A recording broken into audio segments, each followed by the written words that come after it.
I'll tell you. Calm down. Yep. Ridiculous. We're live. All right, look. Welcome back to the 7 Podcast. My name's Chili, and I'm fired up today. I'm here with my co-host Blake Wright, Cornbread, and Brooke, tech woman behind the camera. That's right. Look, Chad ain't here. The end is near, and Chad ain't here. All right. Let me tell you something. Operation Red Panda, Space Force Operation Red Panda. You ever heard of it? No, but I'm blowing the whistle right now. You gonna hear about it. Chad Wright, former Navy SEAL, my buddy, came and got me from Korea. What was that, last week? North Korea, yeah. Yeah, well, yeah, North. Yeah, we ain't talking about the South. Look here, we talking about North Korea, all right? He came and got me. So I'm back here safe and sound, right? You see me in the studio, but look, who's missing in this podcast right now? Chad. You know where he is? The border of North Korea and the U.S. Ever heard of it? Huh? That's where he's at right now, in his Land Cruiser. Well, that's really what he gets for dogging your air travel. Yeah, well, he done told me that my hot air balloon crashed, and when I said, all right, let's go back in my hot air balloon, he said, no, screw you, man. Screw you, Chili. I'm going back in my Land Cruiser. Driving back. Yeah. So I got in my hot air balloon, came back. Look, man, I'm back here. Huh? Where are you, Chad? He's stuck on the dang border in his Land Cruiser. The freaking thing, he pulled over at a gas station and it started dieseling. Now it won't even start. So look, where's he at? Call him up. He's in the dang on Koreans. Yeah, go ahead and call him, Blake. Well, I'm going to have my tech woman do it. All right, whatever. I'm calling him. Built. Look, y'all at home right now pissed that Chad ain't here. Y'all can freaking get over it. He's in Korea. All right? North Korea. What are you going to do about it? Nothing? Because he's freaking overseas on the border. Can you hear him, Chad? Yeah, I can hear him. Okay. Hello. Hey. Can you hear me? Yeah, I can hear you. Well, look, man, what's wrong with you? Where are you at? I still can't get this stinking Land Cruiser running, man. I'm down here on the border of North Korea in the U.S. Well, give me your coordinates. I'm on the western front, 16 Sierra, 3835475. Wu-Tang. 1738478. One. Yeah, I know where you're at. That ain't good, Bubba. No. Look, man, I told Brooke a month ago this stinking Land Cruiser's been dieseling. And then, you know, you, Chili, you had to go on your stinking covert mission. And then who you going to call, man? When you go down, who you going to call? Hillary Clinton? You going to call? Who you going to call? The State Department? What do you want? You want another Benghazi? You would be freaking dead right now if you wouldn't have called me. All right. I'm well aware of that. Me, I come down here, bust through the freaking border, come in, provide a search and rescue op to get you out of there, and then you just jump in your freaking hot air balloon and leave me high and dry. Yeah, I asked you to ride in it, you freaking dillweed, and you said no. Well, I'm not leaving idiot. I'm not leaving my stinking Land Cruiser down there for Kim Jong-un to, to molest. Look, man. Dude, I done told you we could have flown it back. He don't leave all his equipment behind. Yeah, we could have flown it back, but you said no. You said you didn't want the Space Force touching their nasty hands all over your crap. So I said, fine then, drive back. Look, see man, if you can get through customs this time. You idiot. I don't know how.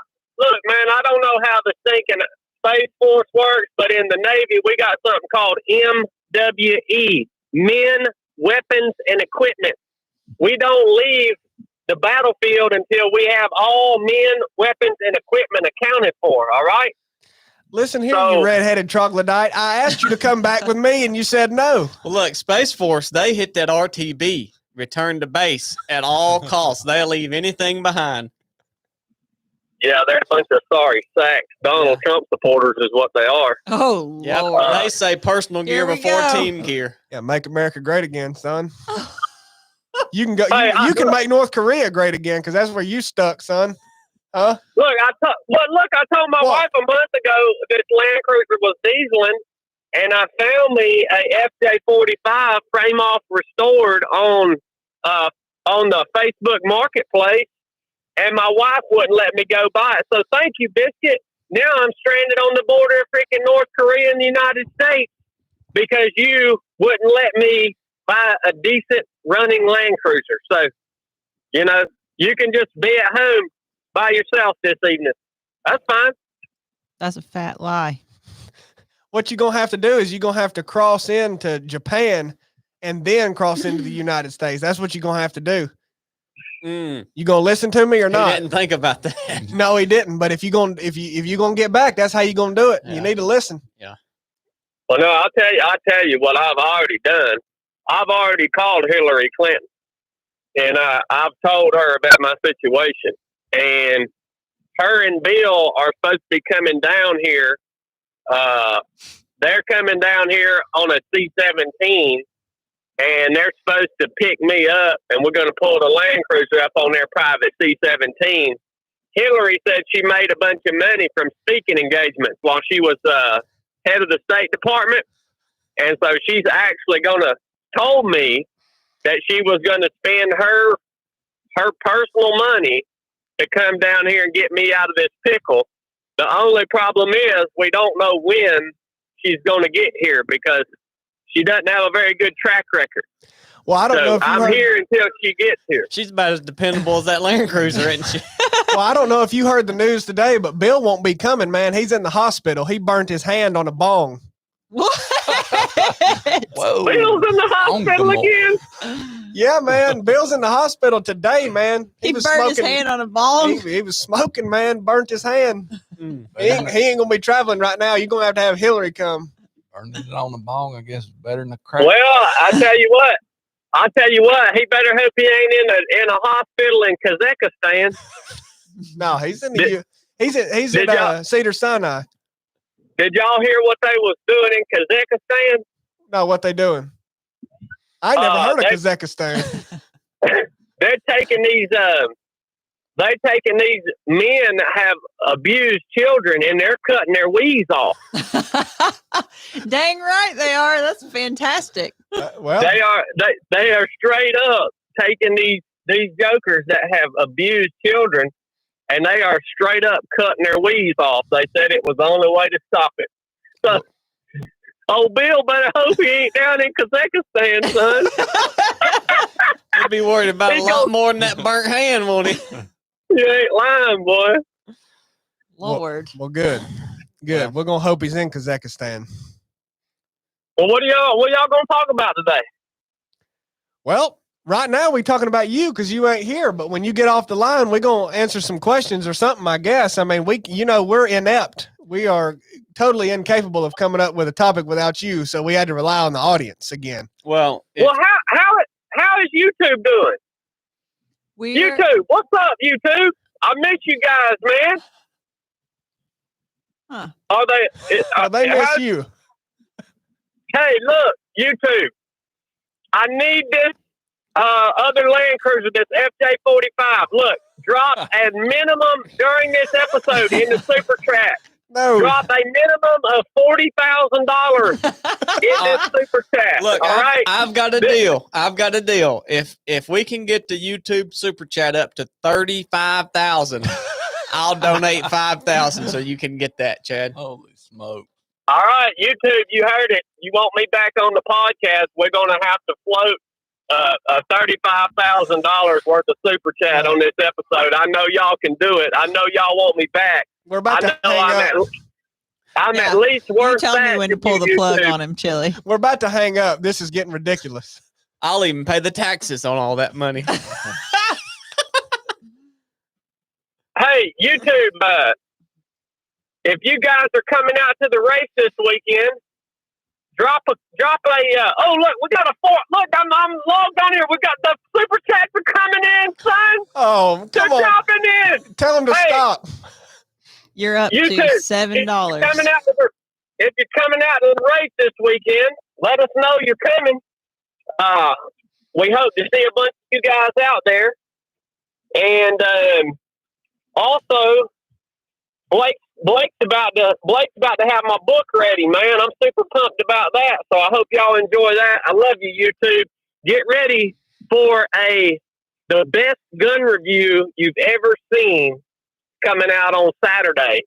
You're going to see me do some of my best work with a pistol. So y'all just stand by for that. I love you guys. And also, we're going to probably release our documentation of this trip, this mission over there to North Korea too. Oh, yeah. What, Friday? Maybe. Well, the first part, it's actually an ongoing saga. So, Well, yeah, it's still happening, but since we made Yeah, it back- I'm filming down here right now what it's like being stuck on the border of North Korea and the United States. So I am capturing this. I've recorded the calls with Hillary that I've made. Donald Trump won't answer my calls. Hillary's the only one that'll answer my calls. she's a saint, ain't she? Yeah, she really is, man. Hillary, she's been doing a lot of good for the world. She's really turned a new leaf. I hear you, I don't know if you guys have seen the latest news on her, but Hillary Clinton has really turned a leaf, and she's doing a lot of good for the world and a lot of good for me. So It's always good when you turn a leaf. So we'll look for Bill to recover and hopefully do the same. we'll send them over Yeah. to Kazakhstan. Yeah. well, all right. I'll be watching that super chat. YouTube, remember 35,000. I'll have this FJ45, and I'll be able to come on back to the house, and I'll see y'all on the podcast next week, Lord willing, if y'all pull through for me. All right. If not, I'm probably just screwed. Unbelievable. Well, thanks for calling. We love you. We're going to get you home soon, even if I got to come get you. Yeah, we all know that ain't happening. We'll see. Love you, boo. Be careful. Yeah, I'll try, baby. It's a dangerous area down here. It's freaking crap. This is worse than Tijuana. All right, I'm hanging up. Bye. All right, love you guys. Bye.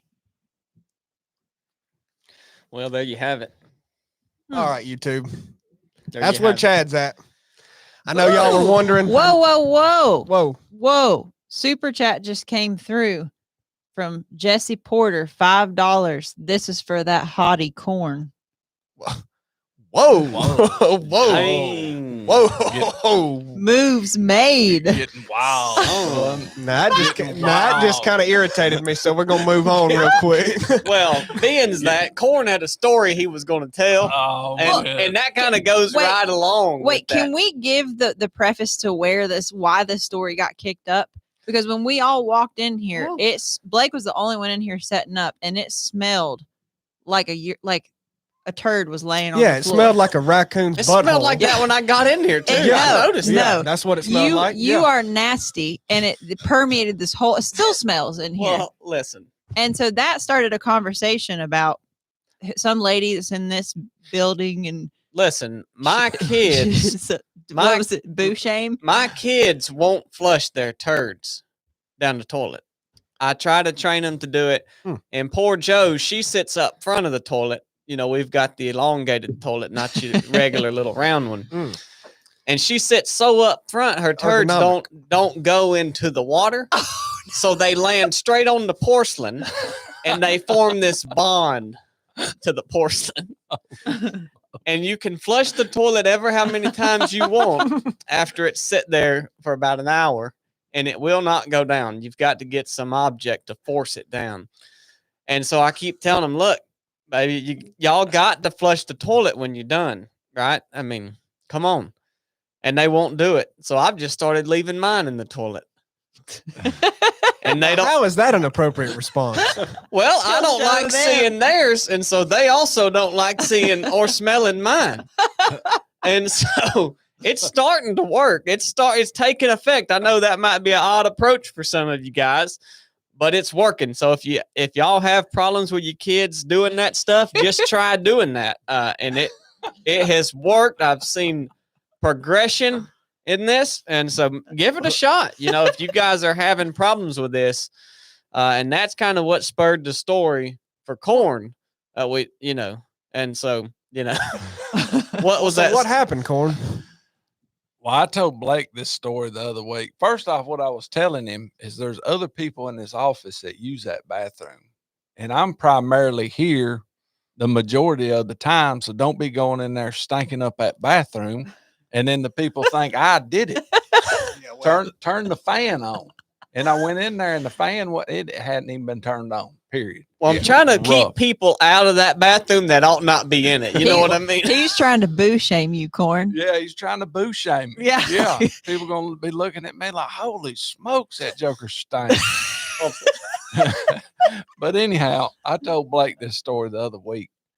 Me and Buck and another buddy went to Lake Gunnersville duck hunting. And Buck was both the boys, they're going to listen and be ticked off at me. They've always had a problem with clogging up the toilet. When they still do it. I can see that. I mean, constantly clogging up the toilet.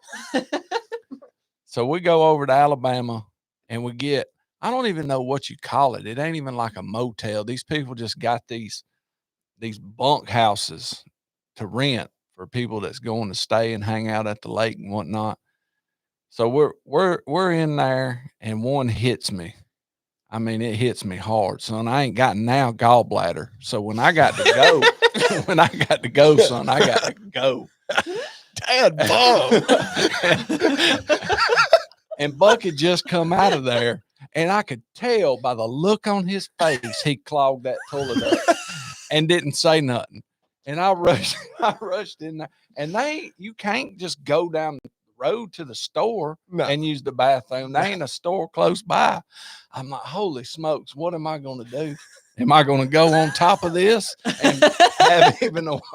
So yes, sir. In a speedy dilemma, I had the wise idea to hop in the tub. Oh my God. That really is just a big old toilet, ain't it? And go in the tub. But let me without trying to sound really nasty, you can't mash that down the drain. He said they ain't quite as pliable as what you might would think. What you might think. You can't mash that down the drain with the shower on, hot water, pure hot water. No, holy crow. It was a struggle, son. Like a clay bar. Oh, he told me that story. I laughed. I got the next morning laughing still. Dude, let me tell you something. You ain't going to laugh harder than when you're around Corn and him telling you a story. I mean, good Lord. Just to clarify, Corn, you doo-dooed into a tub drain. Yeah, I mean, I was in there full body squat and took a deuce. Over the drain? You hovered over the drain? But to clarify, you didn't make it in the drain. You made it beside the drain, and then you tried to wash it into the all drain. Around the drain. And then I turned the hot water shower on. Well, first I tried just the faucet, and that wasn't working too well. So I turned the shower on and aimed it straight down to it. And took the plunger and tried to mash it down the drain. Son, whoever come in there with that plunger, you don't stay in room number 312 over in Gunnersville. God, it was straight up rough. nuts, man. It took probably 20 minutes to get that cleaned up. Easily. Then you had to now turn you around know and- when we travel why I have to have shower shoes to get in the shower because it's liable to get deep. It's liable to. Well, you know, if you've done it, a bunch of other people have done it. Somebody's done. I ain't the only JC on YouTube called it the waffle stomp. Good night. Oh man, That sounds so appropriate. Mm. Oh, can I share my story? Yeah. Chad won't, always scares me when you ask to share. Chad something. won't ever let me share the story because I get halfway through and he goes, "Oh, baby, stop." Oh, yeah, I know the story, too. What, Should she share it, Chili? Well, you talking about the bag story? yeah. Yeah, well, go ahead. Am I allowed? Oh, yeah. Well, you ain't got to ask me, but, I mean, it just gets slapped ridiculous. More ridiculous than using a plunger in hot water to flush your turd down Well, a that's tubs. that's pretty heinous. Yeah, but you know what's different? Corn's a dude, so y'all are just like, that's so funny, and then I go to say it, and y'all are like, ew, Well, get to it. you're nasty, gross. Come on. A woman Come that on. a woman that poos, that's disgusting.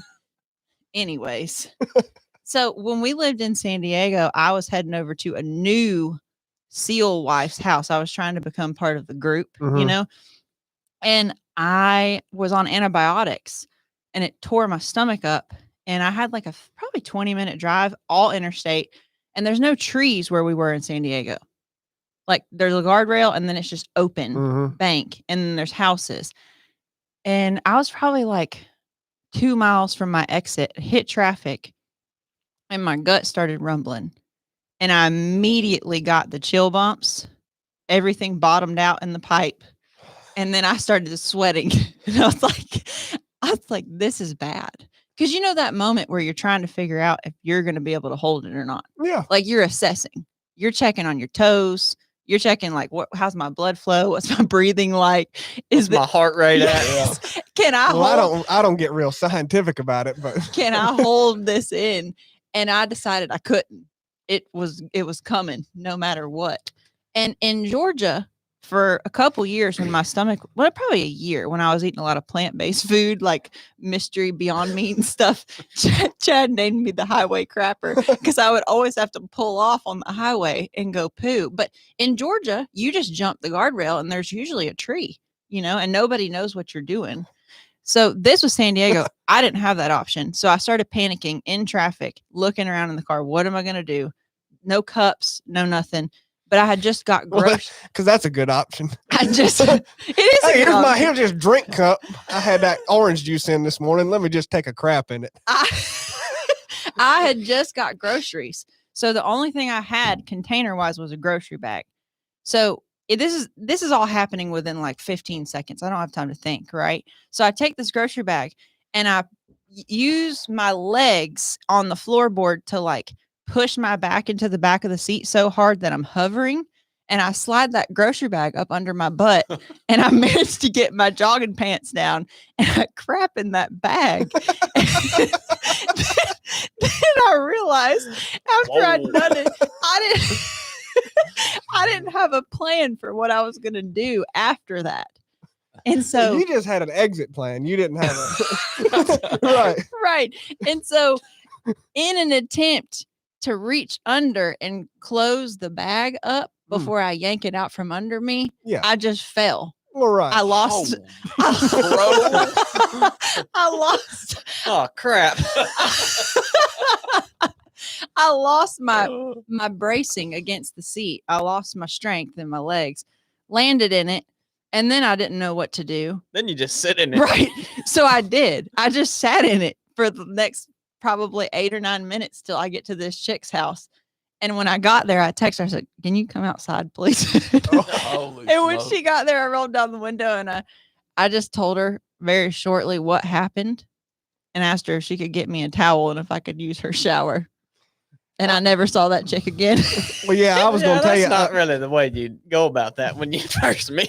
Yeah, I mean, when you're first meeting somebody, what you do is you call her on the way there, right after that's happened, and you let her know you've been in a horrific accident, and you will not be able to make it. You are okay as far as you know, but horrible accident, won't be able to make it. I'll see you again sometime down the road. Yeah. So That's- there's you got that. That's happened. You know. That's rough, son. Chad's never let me get through that story. Well, we've gotten through it, and I'm Well, glad.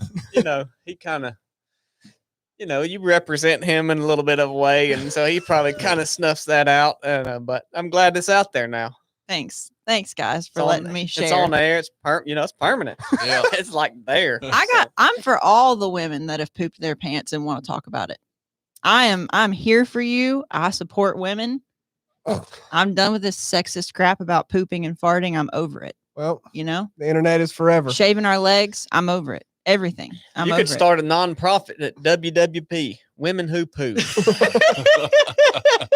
up a nonprofit. I- You get, people boo shaming Yeah. people out there. That's Oh, yeah. ridiculous. All these freaking white guys on here on YouTube, when Corn's sharing, they're laughing, right?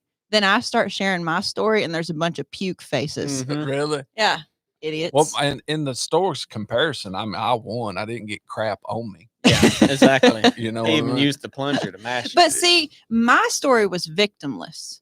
You know what I mean? Like I was the only victim. There's a good chance the next person that stayed in that room was exposed to your No, poopicles. he cleaned it up. No. So we had to stay another night too. That was night 1. In the shower and everything worked. Oh yeah. Yeah. I mean, Yeah. You, I got the just toilet so- unstopped. Yeah. I'm Yeah. just saying. What's your poo story, Chili? Oh, I've got too many to count. Didn't you let a turd out in mid race and just Oh, shake it many- out of many- your shorts and keep running? Listen here, we ain't gonna get into it, but I've crapped myself 9 to 13 times in my life, and they've all As and an they've all adult? and oh yeah, and they've all been wild. So I mean, all you been know, wild. I mean, well, kid/adult. Yeah, I mean, look, I'm still a kid now. You know, I ain't Yeah. really, you ain't an adult till you 50. Somebody said on here that they thanked me for sharing. You're welcome, JC. He said he has moderate to severe ulcerative colitis. I've heard that on a commercial. I've got moderate to severe hyperhomogeneous extralopathy, so Shut- I commiserate. with What it. I wanted to finish saying was he said he has been in many, many serious situations. Okay. well, there are Blake's people. gonna shut Brooke down so fast. Well, there are people who are loving this and think it's hilarious. And then there are people who are like, okay, that's enough. Like, let's get to the meat. It's pretty 50-50 I'm one of those people. On- Let's kind of get to Yeah. the meat. on yeah, there's a good 50-50 people that are enjoying it. And James Wright said, you're sick. Well, That's ironic. anyway, Hmm. look, I'm gonna steer this back to what you had as an idea last night that I thought was a very good idea. Because, like I mentioned earlier, we're all pretty inept. We don't come up with ideas. We just let Chad come up with ideas and just let him talk. And then when he wants us to respond, we go ahead and respond. He doesn't give us a choice. So, I asked all of us if we had an idea, and we all just pretty much looked at each other. So, Brooke had the best idea to ask Instagram for inspiration. And I think a lot of people have responded in. I'll check the 3 of 7 Instagram, see what they had to say. But While you're doing that, I can go over race details real quick if you want. well, that is one question that has been on the hearts of many. And I have something to say about that. Yeah. Do you want me to read one of the questions to you and you can? Well, sure, go ahead. You can fill them in.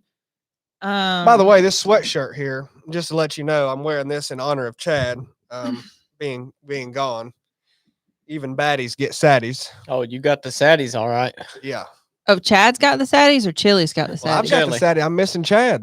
Oh, yeah. Mm-hmm. The question about the race was, can you guys talk about race details that aren't on the website? Like, can we have our own supplies next to the start line if we want to change shoes or fix blisters or bring a tiny cooler with hydration pre-mixed, etc.? Or is it only what y'all provide? All right, look. John Ton 9. Look, man, I know some of y'all probably this may be your first ultra, and that's great. We're excited you're coming. We're honored that you would pick our race. But look, man, some of these questions you're worried about the specifics. We ain't the daggum police over here. I mean, look, if you cut the course, yeah, you're a daggum cheater, and if we find out, you DQ'd.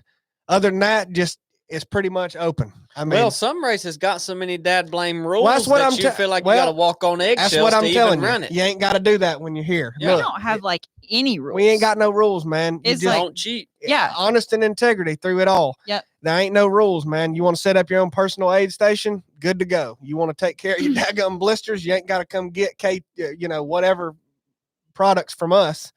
Well, actually, we won't have them for you. So Well, exactly. Yeah, we ain't gonna have them. So Well, depends on what you gonna have a blister kit out there? I mean, Salty Bridges is going to be there. Yeah. well, so it depends Well, on what that's they to prevent blisters. depends, yeah, once you got them, we ain't got. I mean, look, it just depends. You can bring whatever you want, man. Well, if you want to chill- set up a daggum huge tent full of what your own personal massage table and your own this and that, go ahead, man. Chili is our medic on site. So if you get a blister, if you have a headache, if you do your pants, if you twist your ankle, Or you got knee pain or if something. you hurt your knee, Chili will fix you. No, sir. Just come find see him. him. Any of those things just named right there, if you come find me at that, I'm gonna look at you and say, "Go run." Look, you come to me and tell me you got a slight headache or a blister, I'm gonna ask you if you want to quit, and if you tell me no, then I'm gonna say keep running. That crap's ridiculous, and y'all got to quit doing that stuff because it's ticking me off. If it's slight, don't come to. If it's moderate to severe, then come see him. You come to me when there's a daggum tragedy on the course. A all right? tragedy? Tragedy.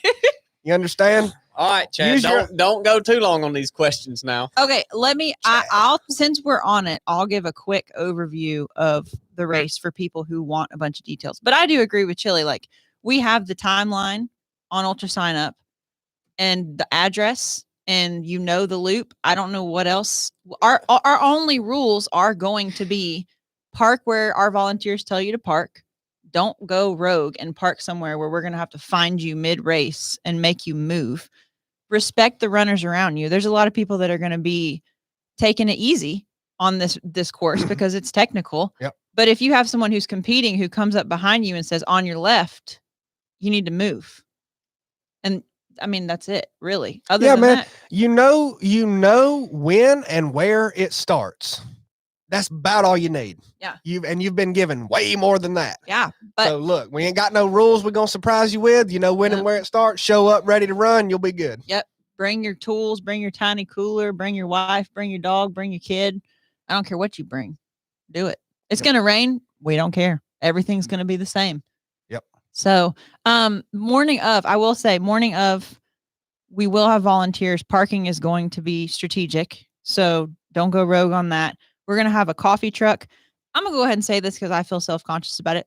I did not do t-shirts this year. And I told Chili last night I feel guilty. He said I shouldn't. Instead, we paid for a coffee truck. We paid for 2 massage therapists who are amazing for the whole day. Get me some of that massage. Yeah, I got, y'all know I threw down on food. And then we had to pay to have food trucks come out. So it ended up being the same. But we're just paying for experiences instead of a t-shirt. Look, So y'all don't need no dang t-shirt. If you complain about that, it better not be to me. Better be to somebody else, because All right, somebody that'll hear it. All right, Chad. So first thing in the morning, we'll have a coffee truck around 11:30. Food trucks will show up, available for food. Massages, pre-race massage as well as mid-race massage, all free. If y'all want to bring cash to tip, the coffee people or the massage people, whatever, do it. We'll have merchandise available, cash or Venmo only. Yep. So we aren't prefer gonna that cash though. we're not gonna have a card reader. That's really it. I mean, yeah, that's it. Can y'all think of anything? Nope. I think you've went above and beyond as the race director here, Brooke. Thanks. Yeah, I'm serious. I think that's it. It's all about just spending time in community and pushing yourself. That's the rain will make it better, in my opinion. Oh yeah. Who even So- knows how much it'll rain? That's just a surprise. Quit looking at the forecast, you weenies. Oh, you call me a weenie. No, I ain't calling you a weenie. I'm calling all these runners who are looking at the forecast, worried about if it's going to rain, deciding if they're going to show up or not. Look, are you going to show up or not? Look, the race ain't canceled because it's raining. Look, if some tragedy happens and 3 of 7 cancels the event, well then all right, we'll cross that when we get there. Well, But hey, they'll just show up and go run it. yeah, man, it's on. The daggum thing's on. All right. Huh. Freaking, what are you even doing? Holy crow. Y'all know the deal. What other questions y'all get? Well, that was the main one about the race. Someone asked me, or asked on 3 of 7 that I saw, how's the course looking? Well, look, man. There's a couple fallen trees y'all are gonna have to climb over. Yeah. Chad told the park yesterday. They said we'll get on that trail and move a couple trees. He said, "Nope, leave them." Yeah. And that lady looked at him like he was crazy. And he said, "Leave those trees." He said, "I want to see people on their 4th lap clambering over that tree." Didn't he, Corn? And we Yeah. just looked at him like, heard Yeah. that. So they're leaving. I mean, Yeah, the course is looking good, but I don't know what you want it to look like. It's a daggum technical, difficult 4-mile loop. You Look, don't have it all, man. if people go out there and by the end of the day, you've met a few new people and you're tired, that's all we care about. That's it. Like, did you meet new people? Are you exhausted? Check. That's what we want. Good food, good company, and an opportunity to push yourself. That's what we're trying to provide. And yeah, it's going to be awesome. I've got one for Chili since he's in this awesome mindset, Mhm. this awesome mood. That Yep. He's in. spicy today. Tater Chip 178. Tater Chip 178. How you doing, brother? Well, we know a tater chip, don't we? We do. Is Chili Noah Cochran? Whoa. Well, I Now- mean, now, that's like I've never saying seen is- both of them together myself. It's like saying is Blake Bryan. yeah, I don't know what Two Tater different- Chip is getting at. I mean, is somebody else? Well, that's a daggum nonsensical question. So I don't even know how to respond to that. Well, let's break it down to who he thinks Noah Cochran is. I'm assuming he's probably talking about the ultra runner Noah Cochran. I've Oh, never yeah. I've never heard of him. You don't ultra run though. All you do is pull ups, right? Correct. That can't be him. It's hard to say without knowing. Anyhow, I got a good question here, Shoot. and an actual good question. This is from JMP in the Garden. oh yeah. I like him. Did you see his question? No, but You I know see him? him all the time. Okay. He said, maybe a bit late. You're not. We got you, JMP. But why people won't commit, i.e., late sign up for your 3 of 7 race, getting out of comfort of sloth, getting into the word daily, committing to what the Lord commands. Are we just too selfish with sin and turn off the guidance of the Spirit? Question mark. So why people won't commit to things is basically his question. What's your opinion on that? Ooh, that's a good one for you, Blake. You talk about this a lot. Well, yeah, I mean, commitment's a big deal to me. It just always has been. And people give me crap and say, oh, Blake won't tell you till so and so. But, I don't want to tell somebody, look, I'll be there and then not be able to be there. Like, it's just a big deal. So maybe sometimes I seem non-committal, but it's because I value commitment that much that I want to be sure. Maybe I've got a lot going on and that's not the priority. Maybe if it's the 3 of 7 race, maybe that's not the priority for my life right now. And I would like to be there, but I can't. So maybe I commit last minute because I'm sure that I can be there. But I would say non-committal people, at least for me, is because I want to be sure that I can actually fulfill the commitment. So that could be because maybe you got too much going on in your life. I told some people at the proving ground, you're gonna have to say no to some stuff, man. Mhm. You got 2, 3, 4 kids, and every one of them's doing 3 sports. Yeah. And you got to, and you ain't got no time for your wife. You ain't got no time for your kids. You ain't got no time for yourself because you ain't saying no to nothing. You got to simplify your life down. I mean, even me, I'm saying yes to too much stuff. I feel like I don't have time to do anything good. I do all these different things, but I don't do any of them real good. That's what I get sucked into. Yep. Just a bunch. I'm good at doing a bunch of different things and not doing them well. But that's not good. So that's a good reminder for me. But what's y'all's thoughts on it? I've definitely in the past said yes to way too many things and neglected the things I should have been taking care of 100%. So that pause, like I think it was hard for me to develop that pause and realize I was doing that, and I didn't do it until I become sober. Yeah. You want people to like you. You want to. I think it's important when your friends call, your family members, to answer the dang phone. Yeah. We're all busy. We all work. And there's times where you just can't. But like, what kind of friend are you actually being if you don't pick up the phone, or family member, if you don't pick up the phone and answer it? Like seriously, I'm going to tell you what kind you're being. You're being the kind that only wants something when you want it. Only wants to help in the time when you want to help. Yeah.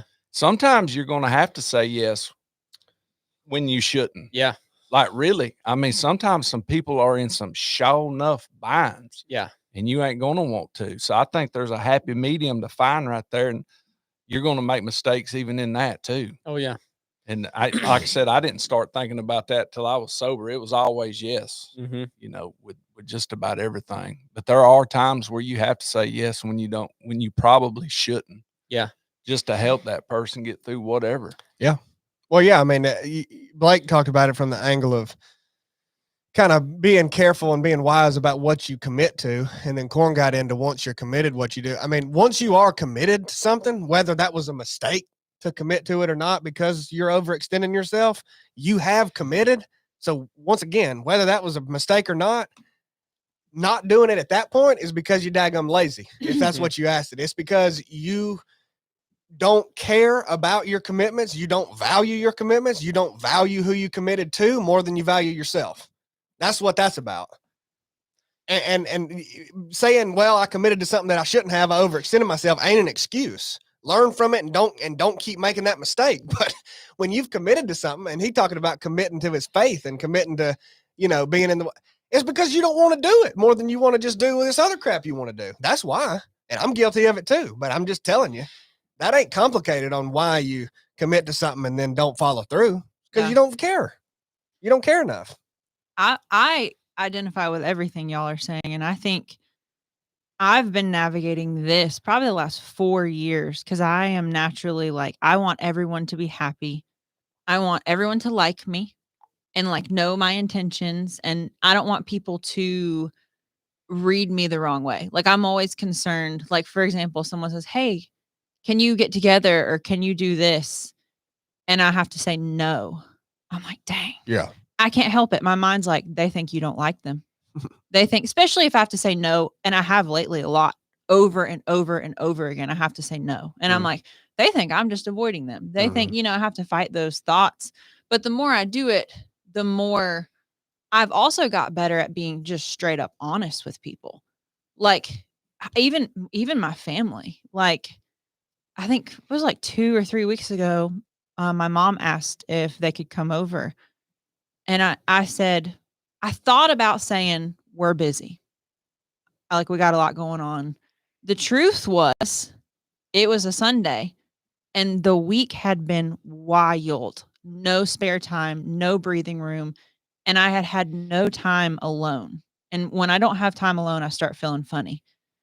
And so I decided in that moment, like, I'm just going to be honest. So I said, Mom, we don't have anything going on tomorrow, but I really need a day to myself.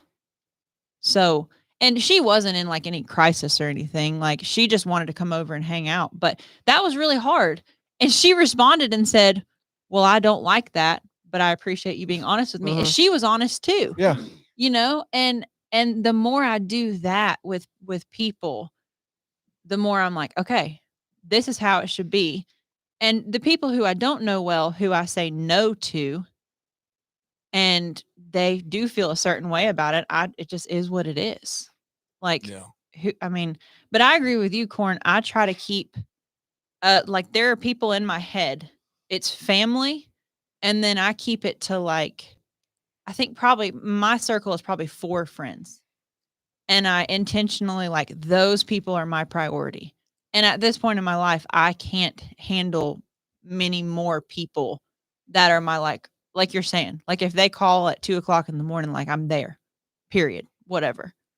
But the capacity, like the committal thing, especially with other people, there's so much demand on us to maintain all these micro relationships, like through social media and through our jobs and through, just community stuff. Like, and I want to maintain all of those, but I don't have the capacity.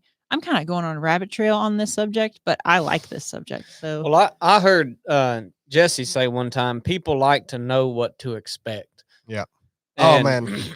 Yep. I mean, I'd never thought about it that way, but as you think about it, I mean, you hate to say these things because then people feel pressured to be this certain way for other people. And I think people should just truly be themselves, but there are certain ways that you can be in order to make things more organizationally sound, or maybe more peaceful. I don't know what the word would be, but you got to know what to expect with somebody. I know if I call Chili up, I generally know how he's going to respond, maybe where he's going to be at. A lot of people are that way, but there's some people that you call and you think you're kind of cringing, like, how are they going to be when I when I talk to them here. And so in the category or the topic of commitment, like, is if you say no to everything, that's fine. If people know what to expect, just say, hey, look, man, I got a lot going on. Keep asking me, but the answer will probably be no. I appreciate you asking me. Keep on doing that, because there'll be a time when I can come. But a lot of times it's going to be no. And so as long as people know what to expect, know that you're honest with them, I think that's the biggest thing. Well, yeah, and that's just that's just being consistent with your character and like it's volatile people. Like Blake's saying, when you call somebody and you're cringing, waiting on what they're going to say, I mean, that's volatility, that they're driven by the wind, and you like Blake is the epitome of just an even keel, consistent person. I mean, you're not like wondering with Blake, oh, is he going to be, it don't matter what's going on. Cornbread's the same way. It don't matter what's going on in their life, what turmoil is going on in their life, if there is any. They ain't going to be no different. The way they act, how they treat you, how they treat other people, how they take on the tasks of their day, their character is not any different. And most people, they're different based on their circumstances. Yeah. And to me, that's what Blake's talking about. Like everyone should be themselves, but we should work on the things of ourselves that are not good. You are the filter between yourself, like your what's going on with you, then here you are, and here's everybody else, and you are the filter between you and everybody else. And so you don't have to let what's going.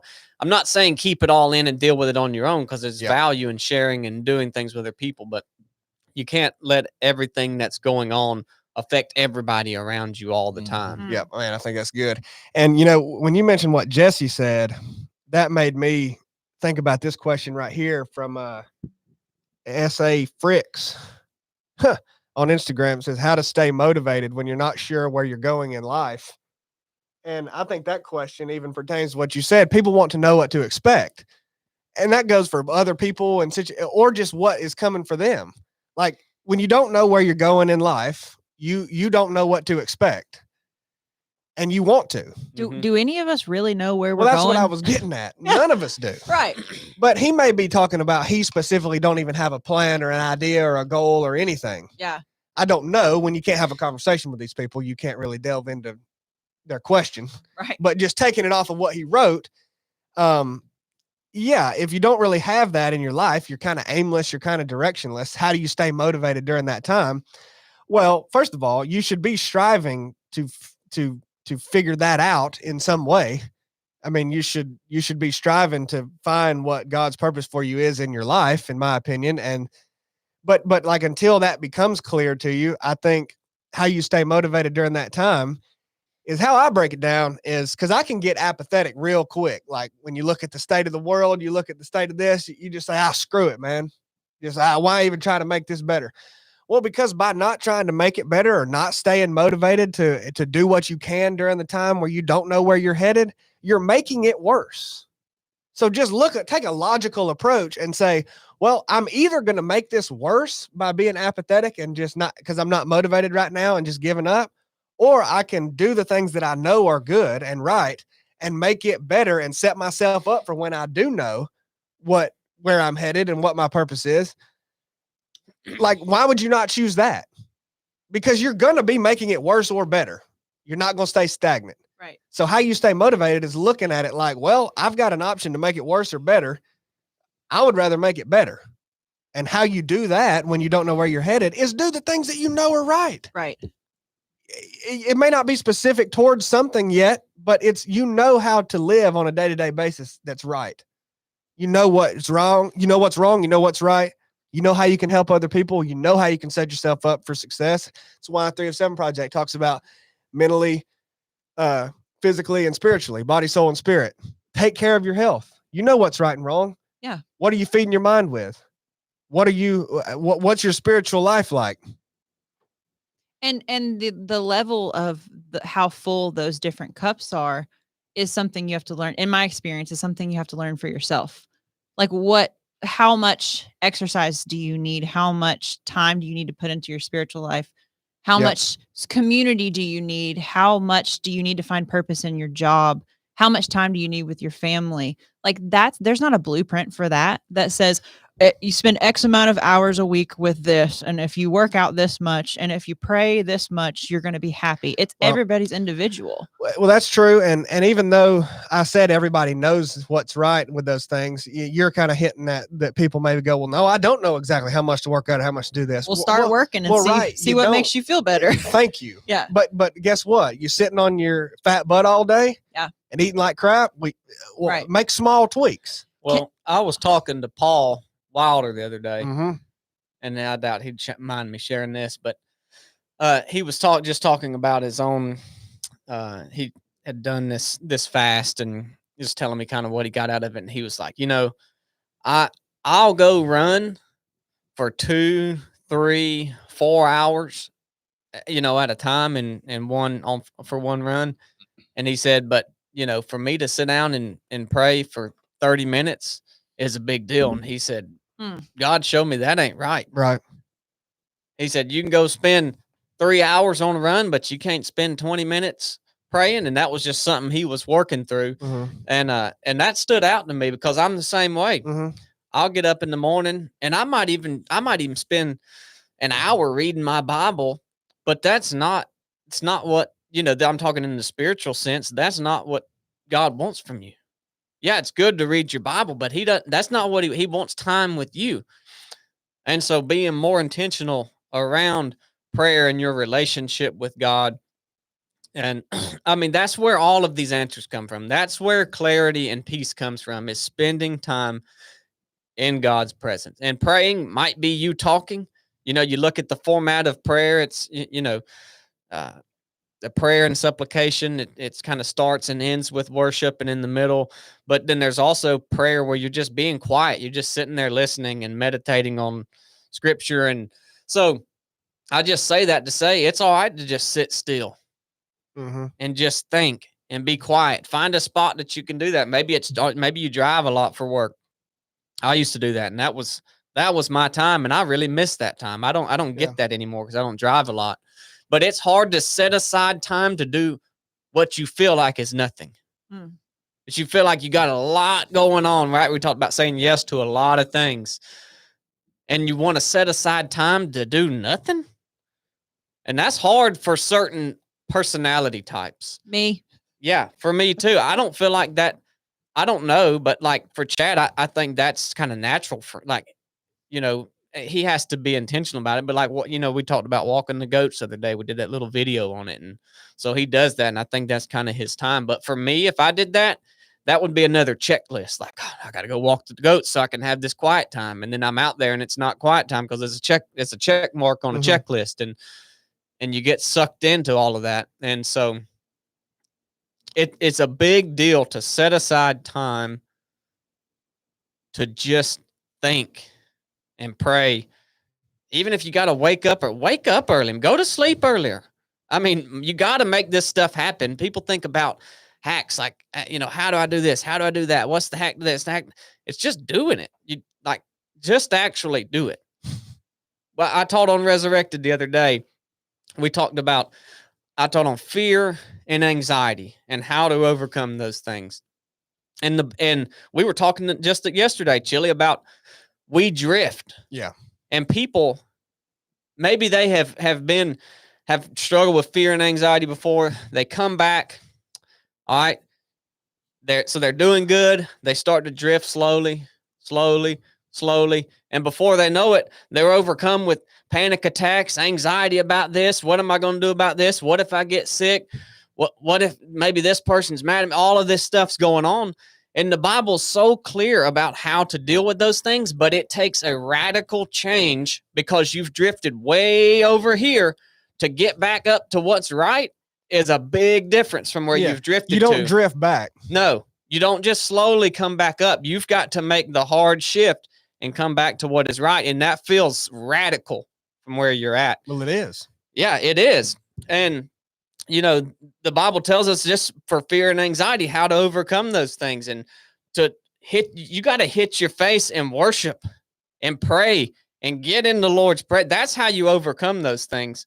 I left my book at home. I got all my notes on it. So I don't have all the specific scriptures and things, but we were reading in the book of Philippians. And so, but I won't go down that, but I'm just saying that we say yes to all these things. We drift. And before we know it, we've gotten way down deep in this hole, and you've got to make a radical shift to get back online to what is right. And a lot of us know what that is, what we need to do. We just won't actually do it. And that's what I'm saying is there's not this hack, this thing that makes it easy that, oh, we did this. Oh, we stayed present, so now we're good. Oh, we were deliberate. So now, but no, you actually got to do it and think about what does it look like to do it. Yeah, and you know, just doing it. You know, Matt, he was at this last proving ground. I really like Matt. I got to spend some time with him. That's a special dude. And he said, "What's some self-talk you use to get through the days you just don't want to do the work?" And I'd be interested to hear what all y'all have to say about that. But me personally, I don't use. I mean, this notion of self-talk. I mean, I've never been one to do that or never used that. Never really understood that. I mean, I have internal dialogue with myself, I suppose, all the time. I mean, I think I've heard some people don't even really do that, but I think most people do. They talk to themselves in their head, you know, but Or I out don't, loud. but I don't use self-talk to get through things. I mean, it really starts from the beginning with me. Like if I've decided I'm going to do something, maybe if there's self-talk involved, it's in that process deciding what I'm going to do. And then when it's time to do it, you just do it. And getting through it ain't, I mean, yeah, stuff may come at you and whatever, but it's just, I focus on what I'm doing and the process of what I'm doing. Like, I don't think, oh man, this is getting hard. How do I get through this? No, it's just like, okay, this happened. What do I do now? You know, you troubleshoot problems. I don't know. I don't, that question probably don't make any sense to anybody, but I hear a lot of questions about that. And people have asked me personally a lot over the years, self-talk, and I would say I don't have any, but I'm curious what y'all have.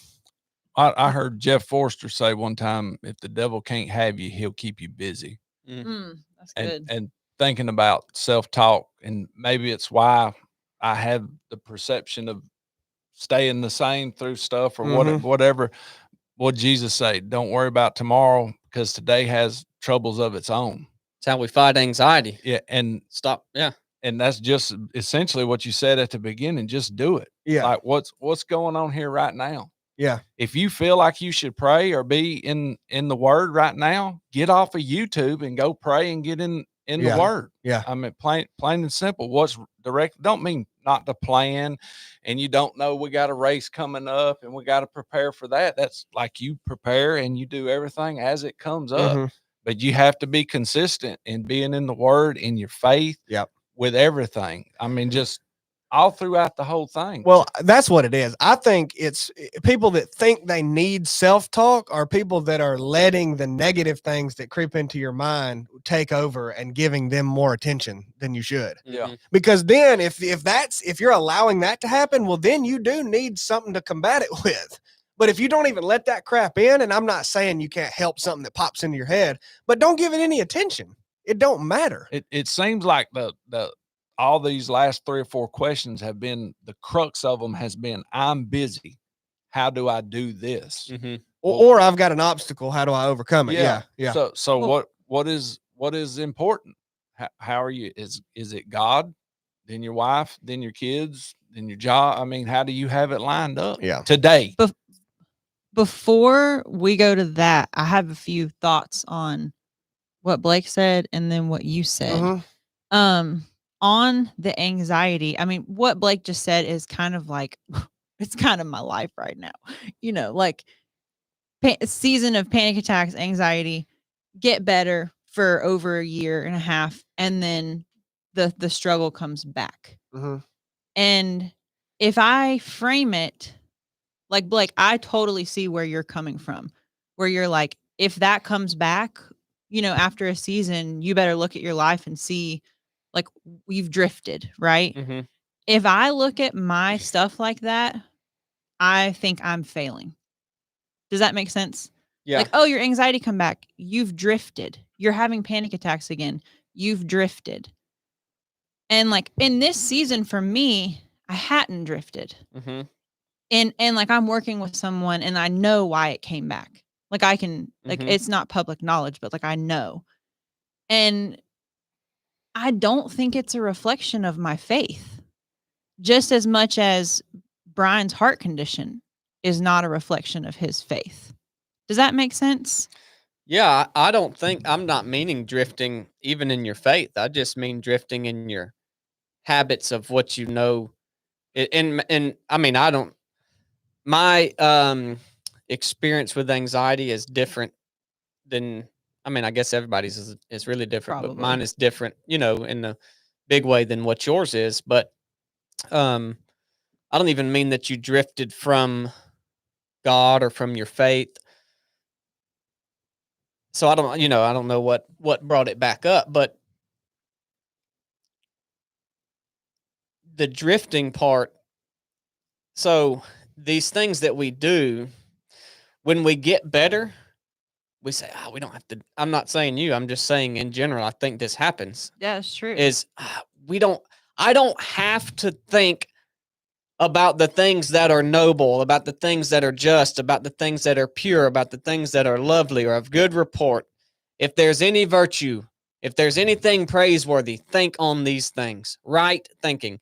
I'm not really struggling with anxiety, so it's all right for me to think about these things. Mhm. It's all right for me to listen to a little bit of bad music and get some bad input, or get you know, down this rabbit hole of whatever it is, because I'm not really struggling with it right now. So you did the work to get out of that hole, and now you're doing all right, and you say it's all right to do this because I'm not struggling with it.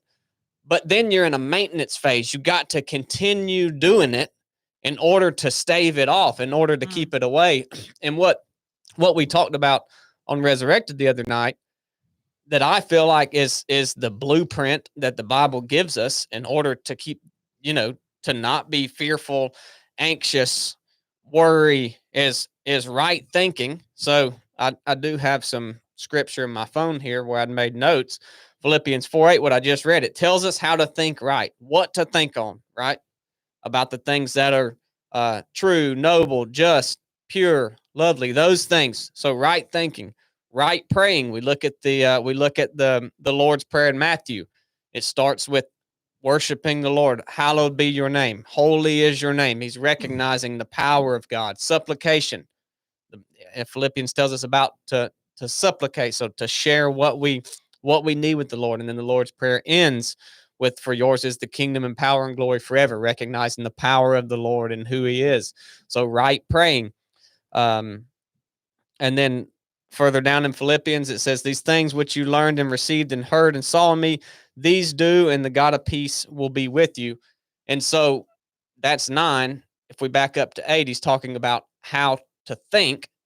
And when you think that way, the peace of God will be with you. So it's not necessarily a do this and get this. It's more of a condition of the heart. And so, again, I mean, it'd take me 2 hours to teach the message again. But, Brooke, you know, you brought it up. So I just thought I would I say love it. everybody's situation is different.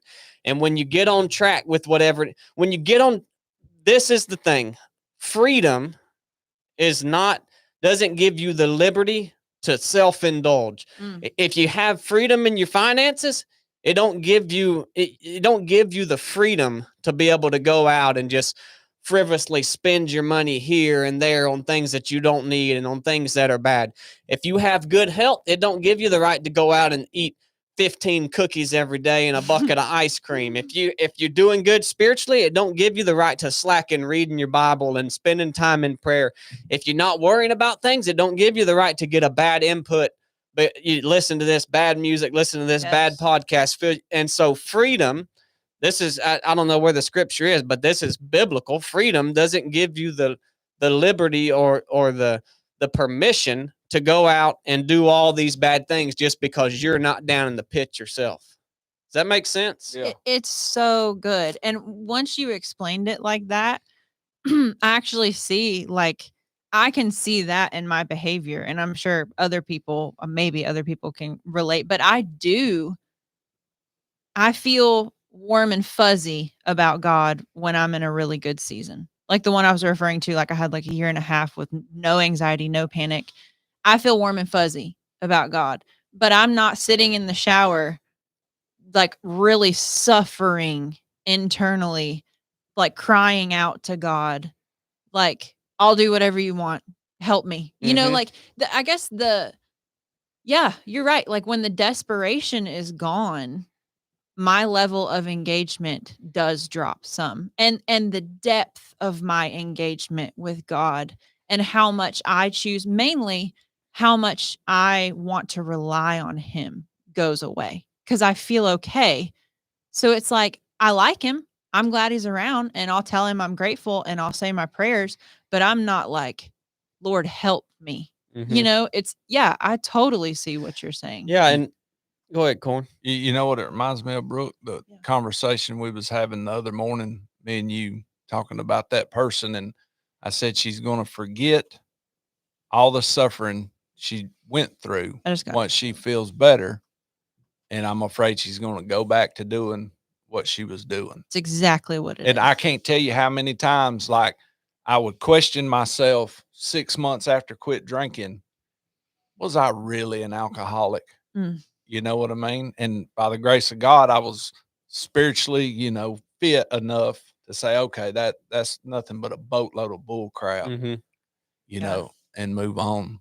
That when you first started talking, and I like when you said maybe the maintenance wasn't Yes. there. Maybe we have to bump our maintenance up in everything, Mhm. spiritually, mentally, and physical, Yes. to keep it plowing forward. That was so good, Blake. Yeah. Yeah, I mean that's a it- we want to see how close we can get. So what's the least amount of maintenance I have to do to stay here? And we talked on another episode of Resurrect last night. Chad, this past Sunday, Chad was talking about how we want to see how close we can get to wrong without actually doing wrong. And I shared the story of Blakely when she was a kid. In saying this because this is inherent in us that we're born with this. When Blakely was a kid, she was like 3 and she had this play grocery cart and she was just ramming it into the wall, just bam, bam. And I said, Blakely, quit ramming that cart into the wall. And she looked over at me and she had her cart and she was just inching it forward and watching me. And she was waiting to see at what point is he going to get up and whoop me because I've gotten too close. How close can I get to the wall without actually touching it? Mm-hmm. And those times, that's just a story that I share, but there's other stories where I see that in kids and my kids from birth, and so, and even in the garden, right? What does Satan say to Eve? He says, did God really say that you couldn't eat that? Or, he's framing it around like, well, is it actually wrong? Is it really that bad? Yeah, surely thou won't die. Yeah. Come on, Yeah. And so we want to see, and that's a tactic that Satan uses on us in order to try to get us over the line, right? So really we need to be thinking, how far away can I get from it? Not how close can I get to it without actually crossing the line. It's how far away can I get from it because I know that it's wrong. I know that I don't want it. I know that it doesn't feel good. I know that it's not from God. So I don't want anything to do with it. So how far away can I get from it? All right, I'm in this phase right now that I'm not actually struggling with it. So let me spend even more time with God. Let me go to the gym even more. Let me even hunker down more on my diet because now I'm fit enough to get out and lift more weight, to run further, to do these things that I want to do. How can I get even further from those things and on the right side of what I should be doing? Not, okay, this is pretty good. This is a lot better than I was. So let me indulge the flesh a little bit here. Yeah. Now that I'm pretty good, let me do some of those things that I was wanting to do that I couldn't do because I was in such a hole. Yeah. Oh, that's good. I have 2 rabbit trails off of this. You guys tell me if I'm okay to like go down a hole real quick. That's a podcast. Just talk. Okay, so yesterday I wanted to share this. It just feels relevant. Yesterday, I've seen it. So a couple people sent me messages on Instagram about faith and struggling in their faith. And how do you increase faith? And what if you're struggling with believing in God? And we all know this is like my favorite subject. I cried on the podcast one time about it. And yesterday, I was having a rough day. And my therapist, I was like talking to her and I was telling her and I was whining about all of these little things. Like, I've been feeling this way and I can't feel the way I want to feel and blah, blah, blah, blah, blah. And she like got quiet and did the therapist thing. Like, oh gosh, what's she thinking? And she's like, Brooke, if you died tonight in your sleep,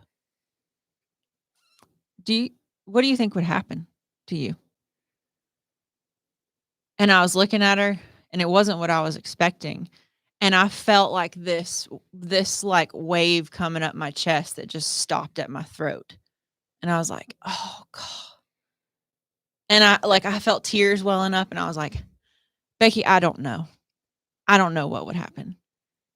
And so we talked about that and we talked about like what I've seen a couple YouTube comments in this very relevant to what I'm about to say. I told her I can't be sure. Like I'm struggling to be sure that heaven is real and that God is real and that I'm going to go there. So what I wanted to share is that she challenged me, and I think this is self-talk, truly. At the end of our call, she said, "Real quick for me, can you just say out loud that if I die tonight, I will go to heaven?" And I was like, and it was so hard to say, y'all. It was so hard to say, and it felt weird, and I felt emotional, and I felt confused, and she challenged me to, like, start saying that or, like, on a regular basis, and I thought, like, I don't know if it's gonna work, I'll report back to you guys, but definitely, like, the amount of stirring in my soul I feel when I say those words out loud is, like, it's to me, it's like an indicator of, like, okay, this is a good thing. Does that make sense? Yeah. Yeah, I think there's there these things like, is it going to work or isn't it? No, it won't work, like, but it can provide evidence of other things that need to be uncovered that you can work on, like that. To me, that would be it working. Like, um just like, there's no hack for that, for working through that, but it could reveal something to you that, oh, here's a little bit more of something else I should begin to work on to uncover this. And then you just keep digging and digging and digging, right? Well, I think for me, like, this was something else I wanted to hit. The other thing was the self-talk, like Chili was talking about, it doesn't really do anything for him. Self-talk is super valuable for me because I can remember even as a kid having natural negative self-talk. It's just built into me. Like, if I'm doing something, my mind will tell me, like, you're gonna fail. And my mind tells me, like, you're gonna die, and that's gonna be it. So for me to proclaim that, like, I am a child of God, and if I die tonight, I'm going to heaven. Like, I've used, like, speaking out loud and speaking internally all my life to condition myself to believe something. And I think it's based on your personality if that's effective or not. Mm. But, like, I think over time proclaiming that out loud, even if I don't believe it right now, I think it'll help me believe it more. Is that crazy? Absolutely. It's like Blake said, it's going to make you dig more because sooner or later, you're going to start saying that to everyone you come in contact with. You're saying that to yourself. Sooner or later, you're going to start saying it to other people. And it doesn't matter if you believe it or not, honestly, because truth is truth. Right. And Well- truth doesn't care if you believe it or not. You say the things that are true. Right. And where do you find truth? Well, and Yeah, and James Word of God. James just said on here, if you've received salvation, you would know for sure. If we knew for sure, we wouldn't call it faith. Like, why? Like, if every person who is going to heaven knows every moment of every day with 1000% certainty that they're going to heaven, why do we need faith? Well, I know for certain, I can say, I mean, I feel for certain I know where I'm going when I die because of my faith in the Word of God.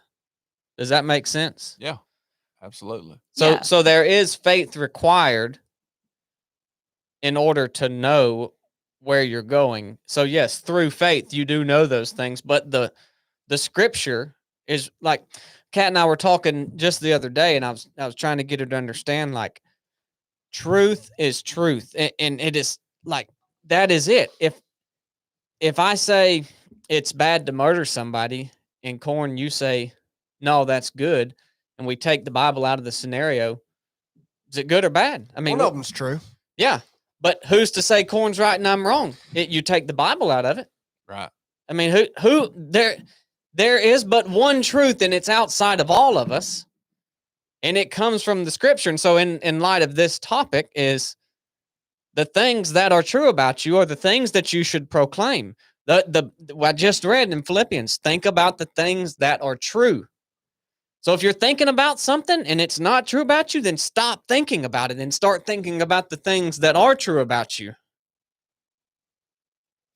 I can't help in this conversation, but I know we've talked about this so many times, but I like just trying to decipher the level of doubt that's like the faith of a mustard seed. You think the person with the faith of a mustard seed doesn't doubt? Why would he say that? Why would he put that in scripture? Well, I tend to draw a distinction these days, and maybe this is incorrect, and maybe I'll think differently down the road and whatever, but I tend to draw a distinction between if someone said, do you believe something or do you believe this? My answer is generally no. And I generally think that the word belief, at least I'm breaking it down in this way, whether this is correct or not, is not something that you can choose. Like someone may tell you, I mean, that goes for anything. Someone comes and tells you, hey man, I just killed a 300-pound deer. You believe me? I mean, maybe you do, maybe you don't. It's just, I don't know. Like, you don't really get to choose whether you believe the dude or not. You just kind of do or you don't. But then, like, especially talking in terms of these salvation soteriological questions, I draw a distinction between belief and faith. Like you choose what you put your faith in. I know that. And maybe this is not a meaningful distinction to some people, and maybe I'm just, I don't know, playing with the diction of it all and orienting it right in my own head. But to me, that's talking about two different things. And I don't know where belief comes into the equation or how it's related to faith. But look, if you struggle with belief in something because you weren't there to see it, you doubt it, well, you still have the choice to put your faith in it, even through struggling in belief. And look, I don't like struggling with belief. I don't, especially things that you feel like you shouldn't, or things that you feel like are true, but you're not sure of this and that. But look, doubt has been or is currently a part of every Christian's journey. I mean, bar none. Mm-hmm. Bar none. So And every time, what it's going to come back to is what you choose to follow, what you choose to put your faith in, what you choose to literally place your life, submit yourself to, die to yourself and fill it with, and submit to, regardless of whether you're struggling with believing in it or not. That's kind of what I think about it. And I guess there's more to say and more to think about it too, but I draw a distinction between belief and faith. And I think you can place your faith in something even in the midst of struggling with the belief in it or certain aspects of it. And then there's faith, there's belief, and then there's knowing something, right? And I say all the time, I don't know nothing. And I don't say that to be funny, and I don't say it flippantly, and I don't say it because I don't mean it. I don't know anything. I would go as far to say nobody does. But you can struggle with belief in something. You cannot know it. You can be unsure. You can be confused, but you can place your faith in it. I don't know.